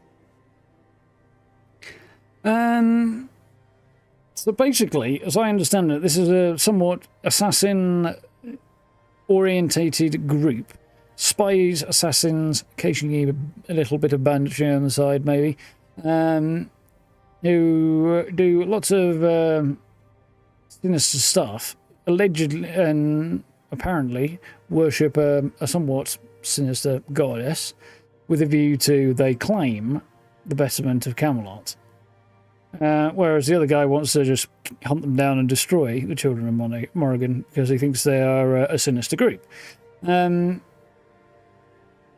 Their methods may be a little iffy here and there, we'll have to see. But, yeah, theoretically, as a spellcaster, although the game doesn't actually do this, you should be somewhat on the outsides and not trusted and things like that, because people don't like and trust spellcasters. All the druids were shoved into a big old wicker man and burnt to death. So, logically, that would be the case. Obviously, they won't shut you out of anything because of your class choices, because, yeah, it's just not that kind of game. So... yeah, if I want to lean into the cultural element of people don't trust wizards in this world, then I would have to probably go with this group, which is what I'm going to do. But I don't think it's quite so binary based on me being a spellcaster so much as do you want to side with this group or not. It's certainly not something you can back out of later. But, yeah. I think they're going to judiciously overlook the fact that I am somebody they don't trust. They'll probably be going, oh, spellcasters are terrible, they're evil people, blah, blah, blah. Because we've already been like, yeah, burn all the druids seems to be a fairly common attitude, and the druids are the main group of spellcasters. So, in that regard, it's kind of implied there, but yeah, they won't actually be able to act on it, otherwise they'll shut me out of completing the game, basically, because I chose to be a spellcaster. I think. But, yeah, so going this way might lean into it a bit. But I don't suppose it'll make that much difference in a way. Just whether or not you want to be a side with the sneaky faction or not. Yeah, I think it's going to be interesting. Certainly not the obvious, you know, hero choice to side with these guys, I don't think. God, my eyes are not focusing there. Anyway, what's this? Choice specifically of the game. The game is Tainted Grail Fall of Avalon, which is a somewhat dark Elder Scrolls-like style of game. An indie one, more or less indie. Small developer, anyway. Yeah, somewhat in that vein. Got dark elements. It's quite good fun. And the question specifically is, do I side with one guy who is apparently trying to kill this faction, or do I side with the faction? So far. In this case, they want me to go and clean some bandits. I'd like to know more about the Children of Morrigan. Ah, yes. I suppose you deserve some kind of introduction. But know that very few are afforded such a luxury. Most possessed by the spirit of King Arthur, yeah. What they think is good. But I believe the world requires balance. In balance, nothing is purely good or evil. It just is. Yes. King Arthur is long dead. We're in the land of Avalon, and after Arthur led everybody to Avalon to escape a plague, set up his kingdom here, and eventually died. And keeps being resurrected, apparently, by various people in Kamelot every time something goes wrong. And allegedly, his resurrections are making matters worse, not better. So there is somebody who is not very happy with him and wants to try and destroy his soul, which unfortunately is also along for a ride with me. So, yeah, we're not exactly on the best of terms, me and that guy, but we'll see how this goes. Either way, he needs me to find the parts of King Arthur's soul, and Arthur also needs me to find parts of his soul, which we're kind of ignoring doing because I'm doing side quests first. Thought Children of Morrigan work with bandits. Depends on the bandits. When a group is simply trying to survive, our goals often align. Yes, we sometimes form alliances, but if they're just thugs burning villages for fun, then naturally we don't support that. We remove their leaders if we think the band could be set on the right path. True, some of our recruits started out as ordinary bandits, but thanks to us, they have the chance to achieve much more. What exactly does your organization do? Maintaining order and safety, naturally. You might compare us to a night watch. We use any methods we deem necessary to reach our goals. Yeah, no, can't you? I avoided that by lying to him, but he worked out in the end anyway, and then discovered that his efforts probably wouldn't have been successful. Who's Morrigan? She's our goddess, patron of the capital in the far north. You may know her as the goddess of destruction, death, and war, but we see her differently. To us, she's the patron of change, a promise of new beginnings. To build something new, one must first clear away the old. No death without life, no life without death, as Morrigan teaches.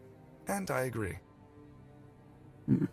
What about the worship of Morrigan? Morrigan is a goddess of death, yes, but that doesn't mean she seeks immediate destruction. Believe me, the more wicked the soul, the more eagerly Morrigan welcomes them. She has no interest in claiming the life of, say, a child. That's all I can tell you, Birdie. The rest, you'll have to discover on your own. I'd like to know who I'm serving. You're serving me. You're answering to me. Forget the nonsense about cults and sacrifices to the goddess of death. Those are just stories peasants tell themselves to explain why bad things happen. In reality, Well, he's it's claiming nothing nasty like that. souls, but So, for now, just focus on your orders. yes, so it's not so much a cult as it is a medieval pyramid scheme, in the way he's selling it. So, what do you mean? Tell me about this place that you want me to clear out. Where bandit groups like to hole up one after another. They come, they go, like in some damned tavern. It's high time we made ourselves a cozy little nest there instead. And the vermin must be bandits then. Some unsettling rumors have reached us. Whispers about a group attempting to walk in our boots. Crows don't like that kind of competition. I don't care if it's a flock of villagers who've decided it's their turn to play naughty boys, or some serious ruffians. Just get rid of them. For good. Strike precisely, and keep it clean. I have no interest in cleaning up anyone's guts. Off you go, birdie. So, I do get a set of armor for my trouble. So we've got rough diamond, extrude, health regen, and Arthur Seal gives me extra health and stamina. Not really that useful. So what's this got? Oh, it's sneaky assassin garb. Not really useful to me. Does look quite cool though, if I remember rightly. Cooler than what I've currently got. Really does not look that cool.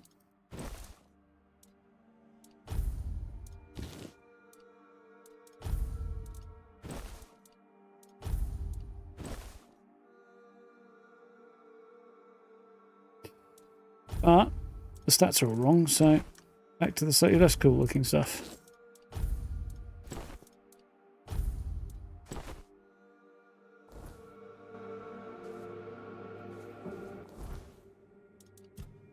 There, no place for strays. Go and clear out some bandits. We can do that.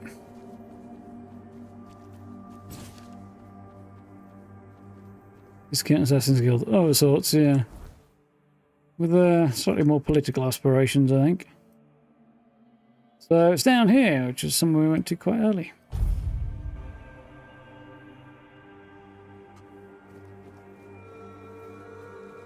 Oh, there's a bear there.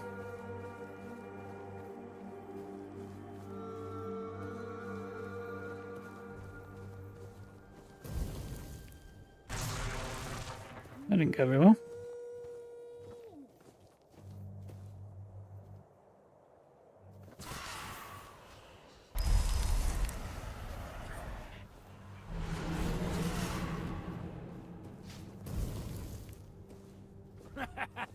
This is my lucky day.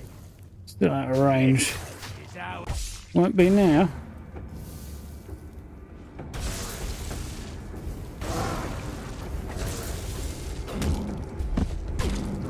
Did I just get mullered by a bear? I got knocked on my arse by one and nearly mullered by him because this guy could have shot a bit more. Not very useful. Right, I guess yeah, we'll get some grub down me, hadn't I?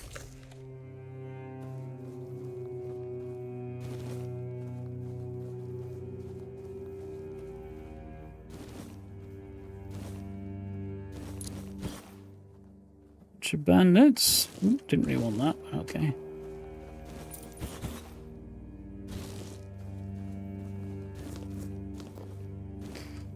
Boring bunch of bandits, or an ordinary bunch of bandits anyway. Not a remarkable group.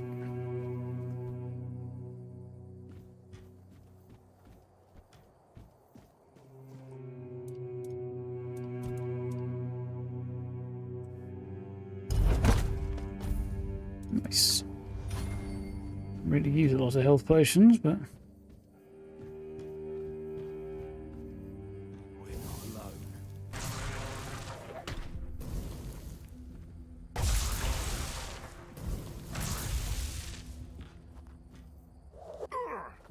ooh, somebody's a smart ass, eh?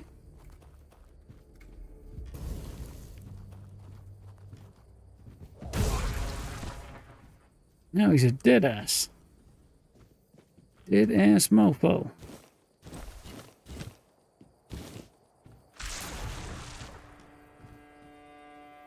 Did I not get any of that? Do I still have a level? Yeah, no levels at the moment. Yeah, I am pretty early in the game though, yeah.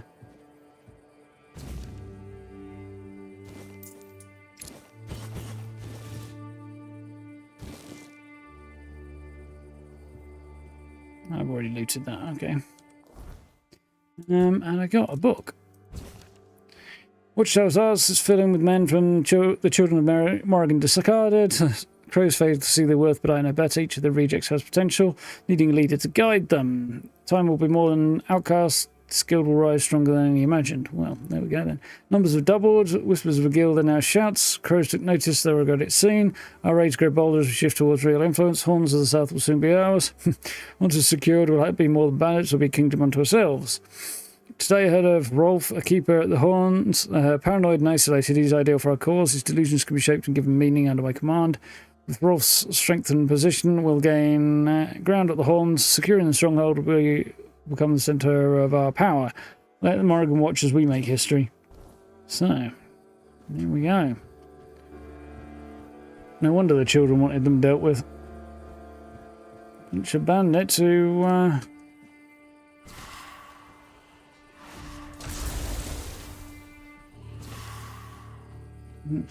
bunch of people who didn't make the cut for them, who had banned it and decided to set up their own group.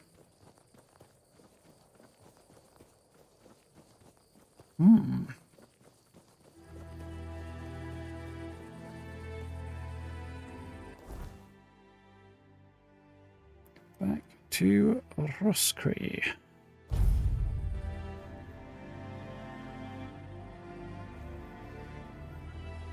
What's up there? Not been up here yet.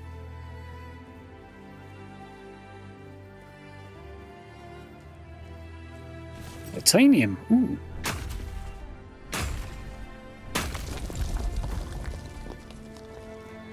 Still haven't found any of that.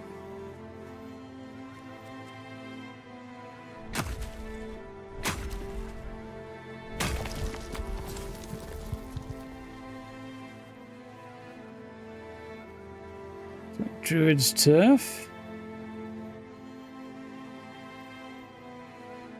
Hollow druids, huh? Have you seen the flower?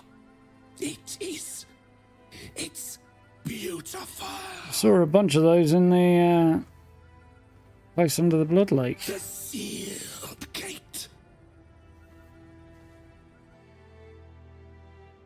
Nimue. Revered as a Bandri, Nimue's knowledge and power guided King Arthur in the knights during the Age of Conquest. The Khan Council shone as a beacon of the Round Table, aiding and securing the kingdom's future. Praise of memory and be forever praise of memory forever cherished, rather. I got magic skills.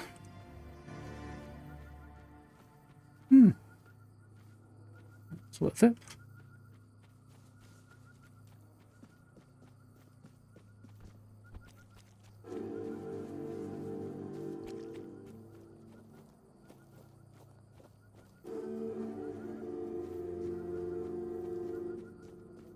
A bit dingy.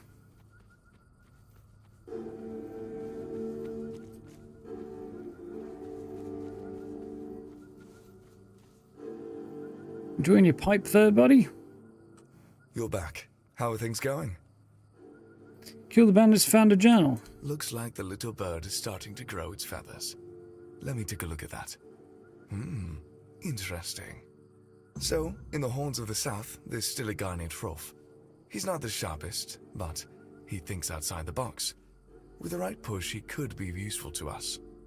He'll never be a child, but the role of a mole would suit him just fine. Have a chat with him. Drop a hint here and there. Plant the seed. We'll handle the rest later. You're an inside man. Why do you want to recruit him? How do you know him? How do you know him? His brother was one of us. A few times he mentioned his twin, the Keeper. Reg always laughed about how different they were. However, it turns out that Rolf hasn't been so polite either. Reg is dead now, but some part of him might still be useful to us. I wasn't sure if Rolf was still alive, but the journal confirmed that he is. You want an inside man? Knowledge is power. Or something like that. We've always had trouble infiltrating what goes on inside the keep. Not surprising. Now, given the turmoil that prevails in the south, it would be good to be a few moves ahead of the rest. Yeah, given that this is a relatively small-scale production, indie, if you like, it's kind of not surprising that it's like, you can see where there's space for greater options and where a developer with more resources might have done more with a concept or something.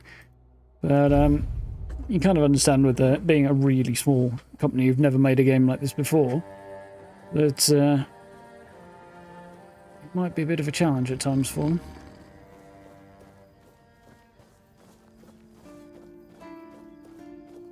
They've done a decent job nonetheless, I think. Let me Rolf. guess. Kamelot, no? Timberwall, also no? So you're not from the north?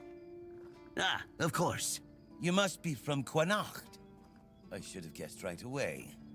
So, who's in charge there now? What's your point? Even if I am, why do you care? I'm not from Connacht, not from Timberwall or Kamelot. I'm from nowhere.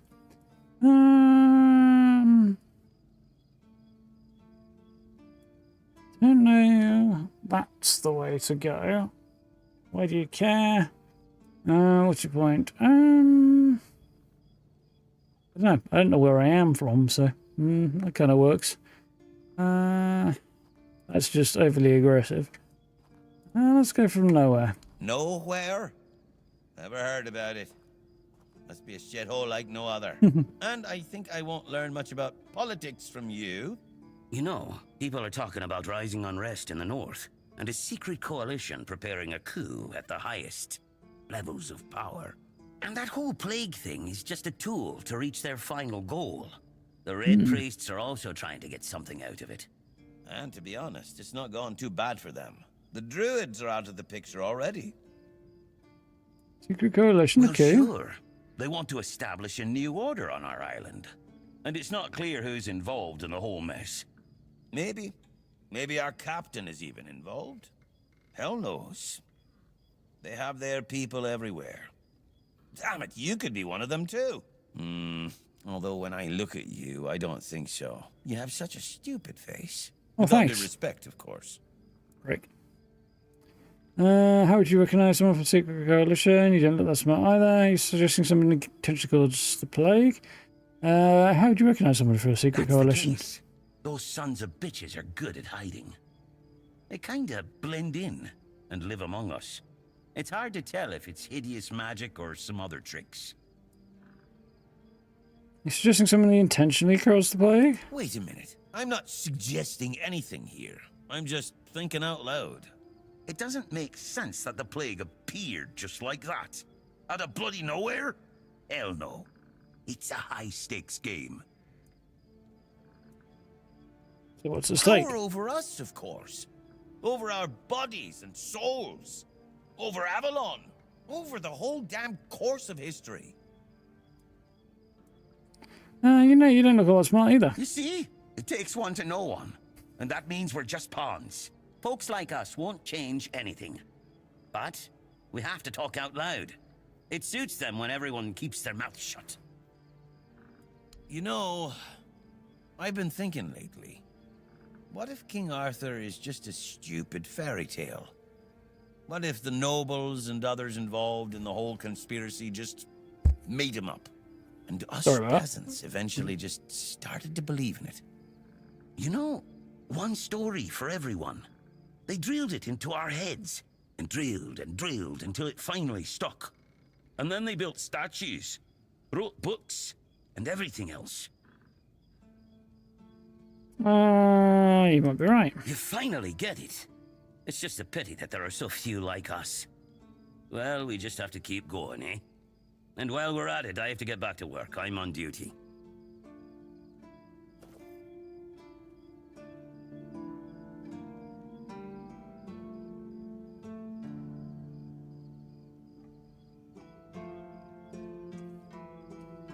Fick.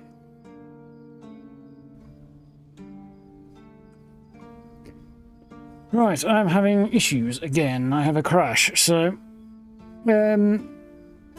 this is very, very likely going to end up being a more serious crash. So I don't know if this is going to end up being like the stream stops for a minute or not, but just it might do that while I try and fix this, because yeah, right now my keyboard is not working and I can't do anything apart from what I can do on the mouse. So yeah, bear with me while I try and fix this. This has been cropping up quite a bit lately. What the fuck am I going to do if I can't use the keyboard? Yeah, this might well cause a stoppage, but it might start working again, but it might not. Normally, when I unplug the keyboard and then plug it back in, the whole damn...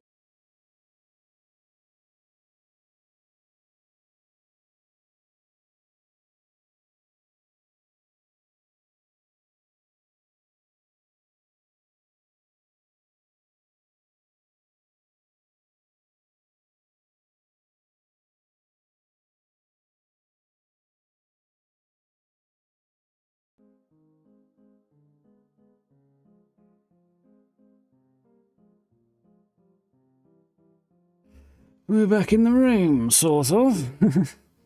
Cheers, Steve. Noel, rather. No, wait, both of you. I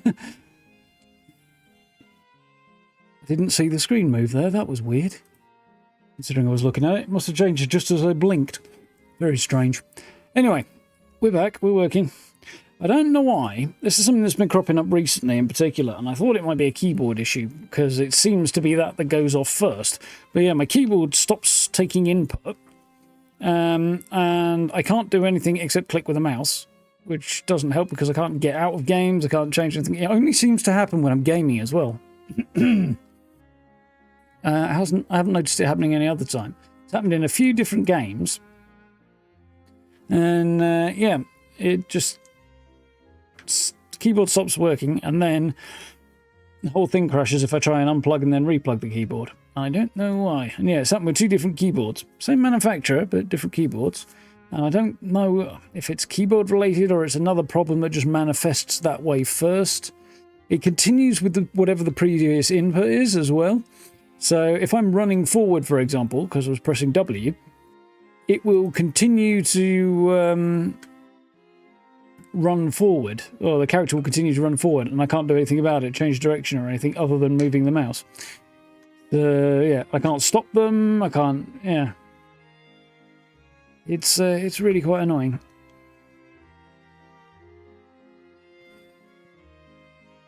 But it's just a matter of time until the whole thing crashes completely, and yeah, it's been happening a bit recently. Don't know why. We should be working again now.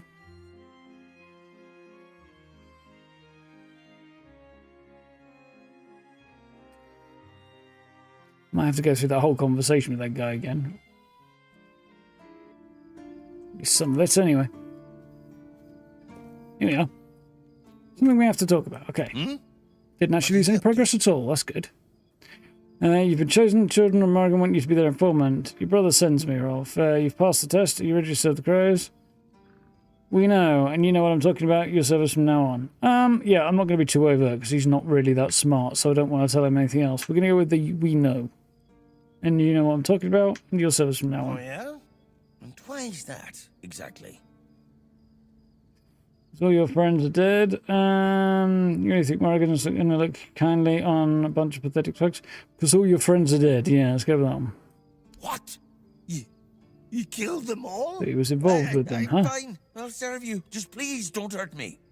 I'd rather meet the goddess of death as her servant, not as one of the cursed. There we go. Let you know.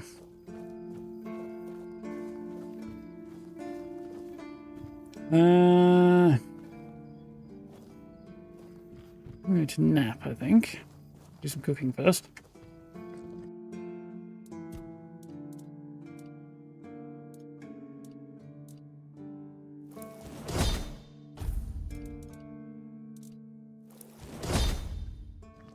No, I didn't go quite as well as I was hoping, but hey.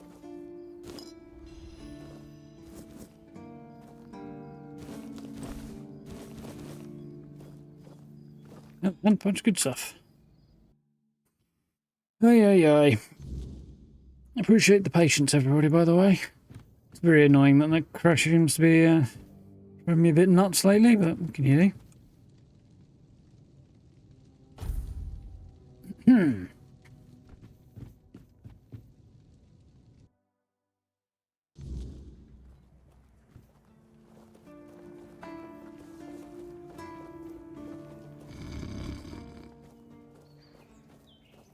Bounce back there. Probably complete this one, and that's probably where I will put a pin in things, given the time and all, and how hot it's getting in here. Part of me is wondering whether or not heat might have something to do with this. My computer's overheating a bit, but I don't know.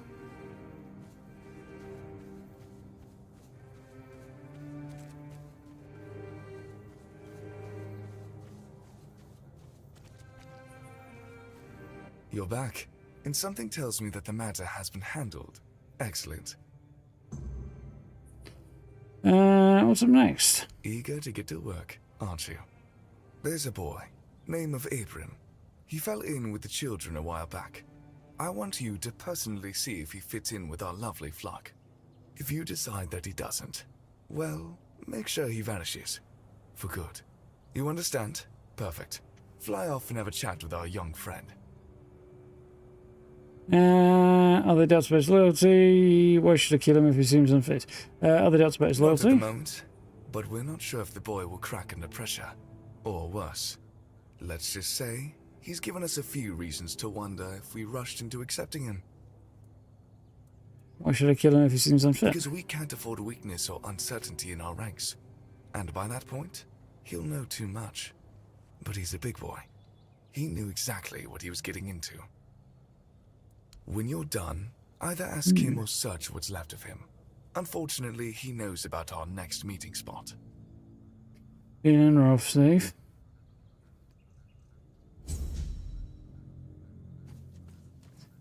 Hope you bounce back soon.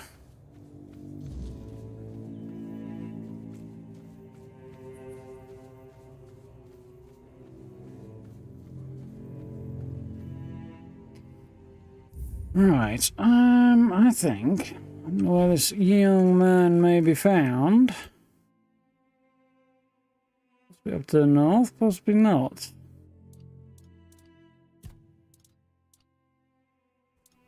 Ah, he's in Kuanite, so that is definitely going to have to wait until we move on. I'm not ready to head north yet, so there's a few bits I need to look up maybe later.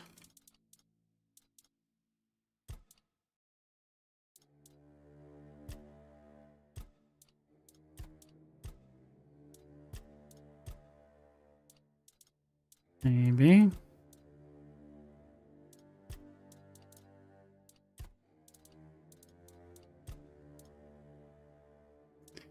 Think.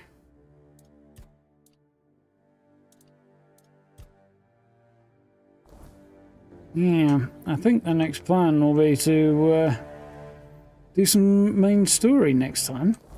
I do need to head back and sell some stuff though, so we're going to do that, I think.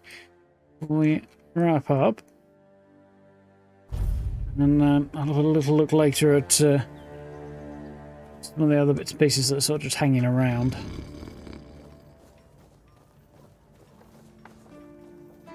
What? Right.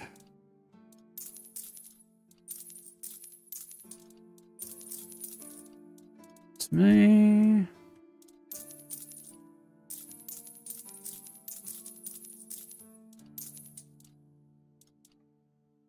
Cool. That's that fancy armor I was given. I will keep that.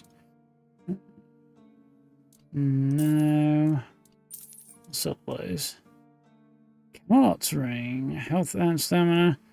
Again, probably doesn't seem so using that, but I got that because I completed the killing off all the bandits, didn't I?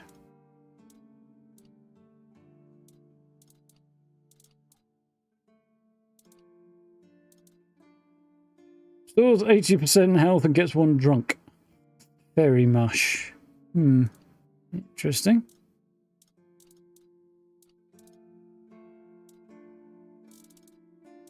I'll hang on to all of that.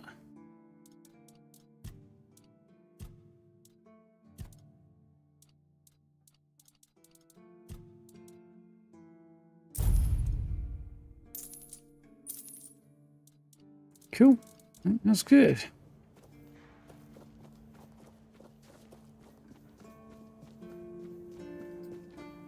A few bits off. Like it's getting warm. Fan's helping, but it's getting very hot in here now.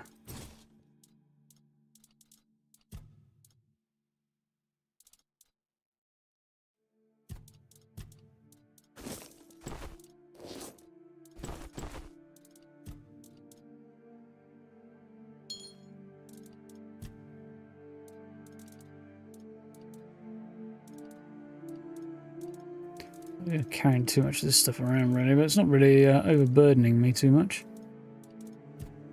I might be able to get rid of a bunch of this.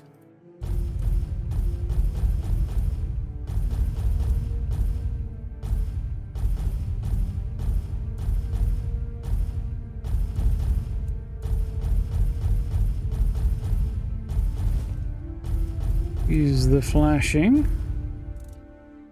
A lot of food there, probably more than I really need, but we'll see what happens as time goes on.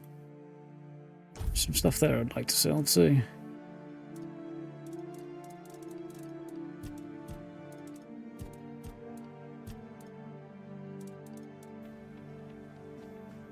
Get down and do that. Get rid of some of those consumables and be good to go. Can I sell special areas? I can, I think. Not sure I want to. That's the button I wanted. It's the one next to the button I wanted. Yeah, I could do. Like I say, I'm not using it on this build, but will do. I'll get rid of those. Keep these.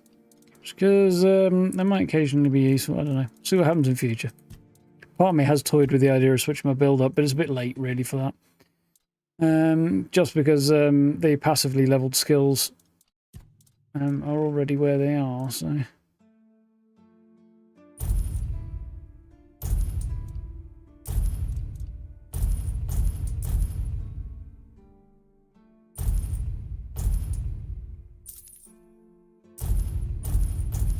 Need any of these, I don't think. Doing alright for cash. Don't need to get any. Does my carrot sit in 56 years? Not a problem. Did say this game is for stealth archers in Steam page. It's definitely got really, really good archery mechanics in it, for sure. I do know that much. So if that is your gameplay style, as much as I fully understand the instinct to try and avoid it as well, then yeah, I would definitely recommend. Hang on, let's... Headphone battery just died, so I'm going to sort that while I remember. Yeah, I do enjoy this game. Catch you later, Noel. Have a good one. Try not to melt.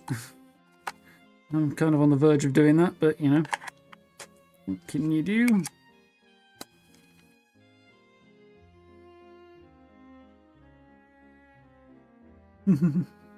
All about the bow, yeah, definitely. Well, it's always a good strong option, but it's kind of very easy to just fall into the stealth archer thing a bit too much, you know, and just never do anything different, which is not so much fun. If and when we get around to actually playing Skyrim, I will probably do a mage build, actually, because I've never really done one, never really committed to one. But yeah, I definitely won't be doing stealth archer, I know that.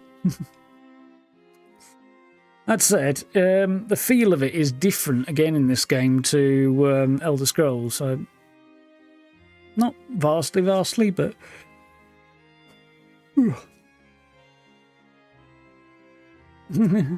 I thought turn can be fun, especially in this game, because the parry mechanics are pretty decent. Well, they're not the most complex ever, but well, not by any stretch actually. But you can generally do some decent parries and then strike back and stuff. It's, as far as the simpler end of first-person two-handed wielding goes, it's decently well done in this game. I've enjoyed playing as a two-hander. Again, Stealth Archer, it's not particularly creative, but the mechanics are just unique enough, and the way bows handle is just different enough in this game to make it interesting again. Which, yeah, don't get me wrong, it's reasonably fun and very, very powerful in Scrolls, the Stealth Archer, but it has kind of been done to death. Two-hander's a weird one, though, in like Skyrim and stuff. I've had good fun with it, but again, it's a bit done to death. It's not... You really need to use mods to increase things like decapitations and stuff like that, the finisher moves, and then sort of lean into it a bit. But even then, it's... it does need a bit more, to be made a bit more interesting, I think. Blade Archer first. And now you're going with Sword and Shield. Yeah, boss fights are an interesting one. As I say, I've done two-hander. Not quite got as far as we are on this save, but not far behind. There's a couple of, or rather, about the same point, but there's a couple of other bits that I have done on this one that I didn't on the other one. So, yeah, I've leveled a lot faster in this one. I don't know what it is, but magic definitely levels faster than being a two-hander does. So there's that. Or I level faster as a magic user. So that's an interesting, weird thing. Sword and board, I'm not sure. I think that could be quite fun in this game. I do try it on a few things, and I kind of like it, but it's never quite developed enough for me. It feels a little too simplistic. I don't know whether or not they've got it right in this one either. Mind trying maybe, but yeah, I feel like the sort of the arrow drop and things like that that's in this game, and the way different bows behave a bit differently, a little bit, is enough to make this a bit more interesting as a Stealth Archer thing goes, compared to, say, Skyrim, where all bows basically do the same thing. It's just the numbers that are different. And the cosmetics, obviously, but yeah. Yeah, I think this is a little bit more interesting with it. There we go. I have fun with it. So yeah, that's probably the road I would go if I were to play through again. Because my two-handed is fine, but I kind of got a little tired of it after a while. Anyway, I'm kind of mostly enjoying the mage, although it is a bit repetitive at the moment. We'll see what happens when we get into later areas. Right now, it's just a case of stand back and zapping with that lightning spell, because it's the best thing I've got, and anything else is just silly. Or pointless, but yeah.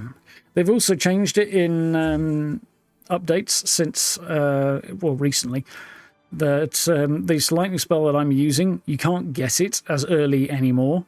I don't know if it's available at all in Horns of the South, or if they've just made it available in Kurnak or something, but yeah, it's not as available as early, so because it's way too powerful for the stage of the game it's at, so yeah. But it is what it is. Catch you later, Tengu. Have a good one. Yeah, I think the Archer might be a fun one. Especially if you combine it with summons, so that you got something to tank and keep them off you if stuff goes wrong. Assuming you can get a summon to actually pull aggro for you, which is easier said than done sometimes. But yeah, that's where the sort of the nuance and the polish struggles a little bit. Even with this game being out of early access now, it's yeah, the indie nature does kind of show a little bit there, mind you. I'd say every open world goes like that, but it's only partially open world, isn't it? It's a kind of open world game with multiple areas, rather than one big one. Ooh. Anyway, still, it's an impressive achievement for a small studio that had never done anything like this before, and I am enjoying it.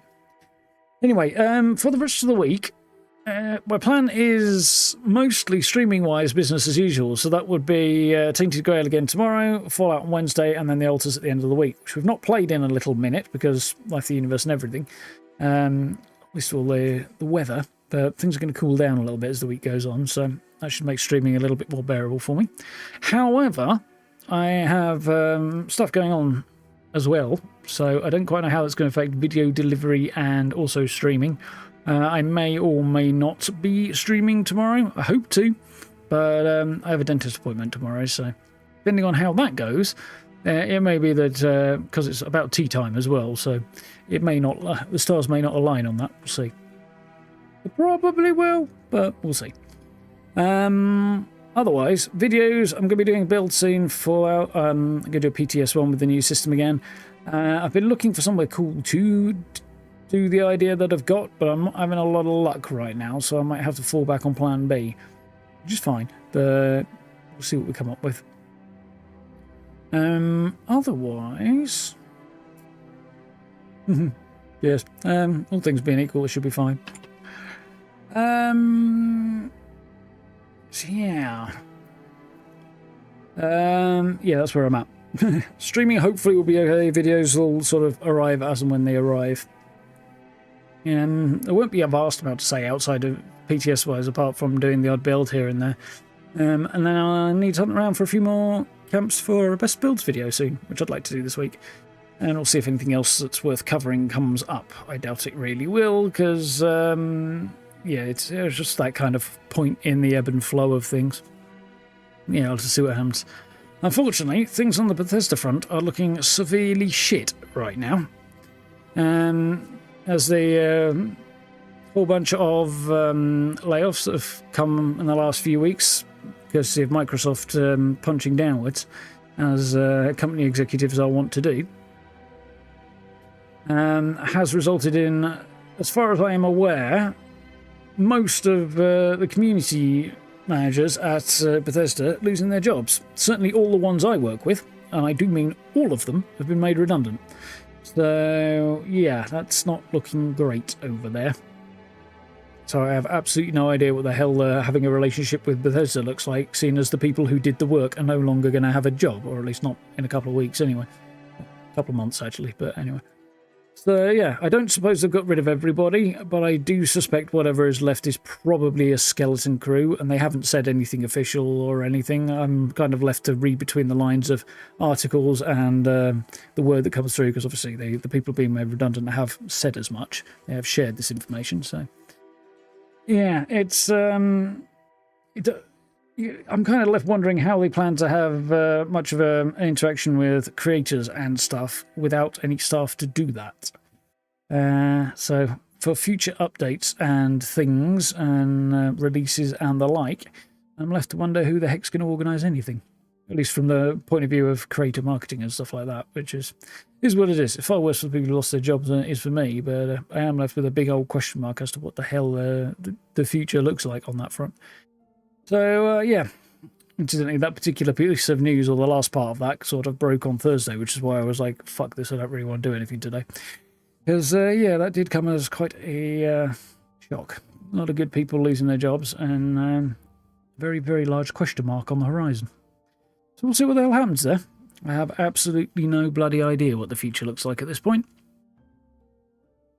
Oh, well, press on. But yeah, that's kind of where I am at the moment. That and the heat is why I didn't stream at the end of the week. Friday was mostly heat and also making a video. I could stand to make a video when it was it like 30 degrees on Friday or some shit like that. I could cope with making a video in that temperature because I only had to close the window for about 20 minutes. Half an hour maybe. But streaming was just not going to happen at that point in time. I'd have died. So, yeah. Probably for the best. Anyway, it's cooling off a bit now, so that helps. Right, so, yeah, with all that joyous discussion out of the way, that's summarising my weird-ass situation at the minute. We'll see what happens. I am going to go and open a window and chill out for a bit before I crash out, because it is now pretty much coming up to 11 o'clock, so, yeah, it's about that time. So, if all goes smoothly at the dentist, we'll be back tomorrow at around about 8 o'clock, carrying on with more Tainted Grail. If it doesn't, I'll be back on Wednesday. But I will post on... well, I'll post... if the stream is coming up, obviously I'll schedule it when I get home. So that'll be... I don't know. Probably a 6:30, 7-ish, so it won't be a lot of notice. Much like tonight, actually. And if it's not, then I'll post something on... Blue Sky, probably. So, yeah, we'll see how it goes, but hopefully, all things being equal, we'll be off to the races. Anyway, thank you all for hanging out. Hope you've had fun.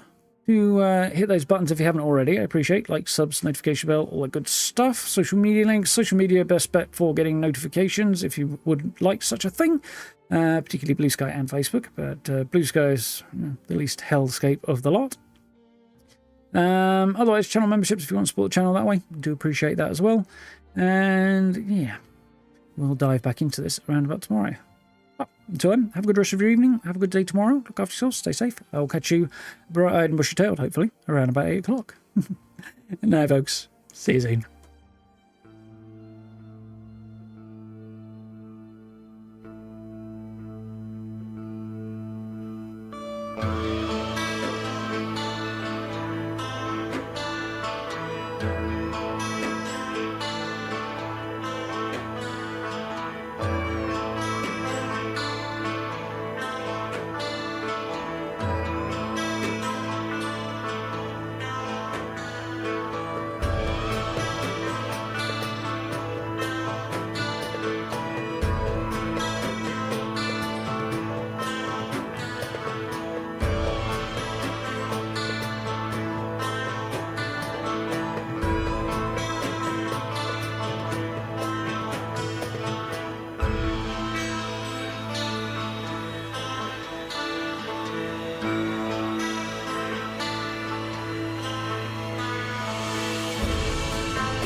No.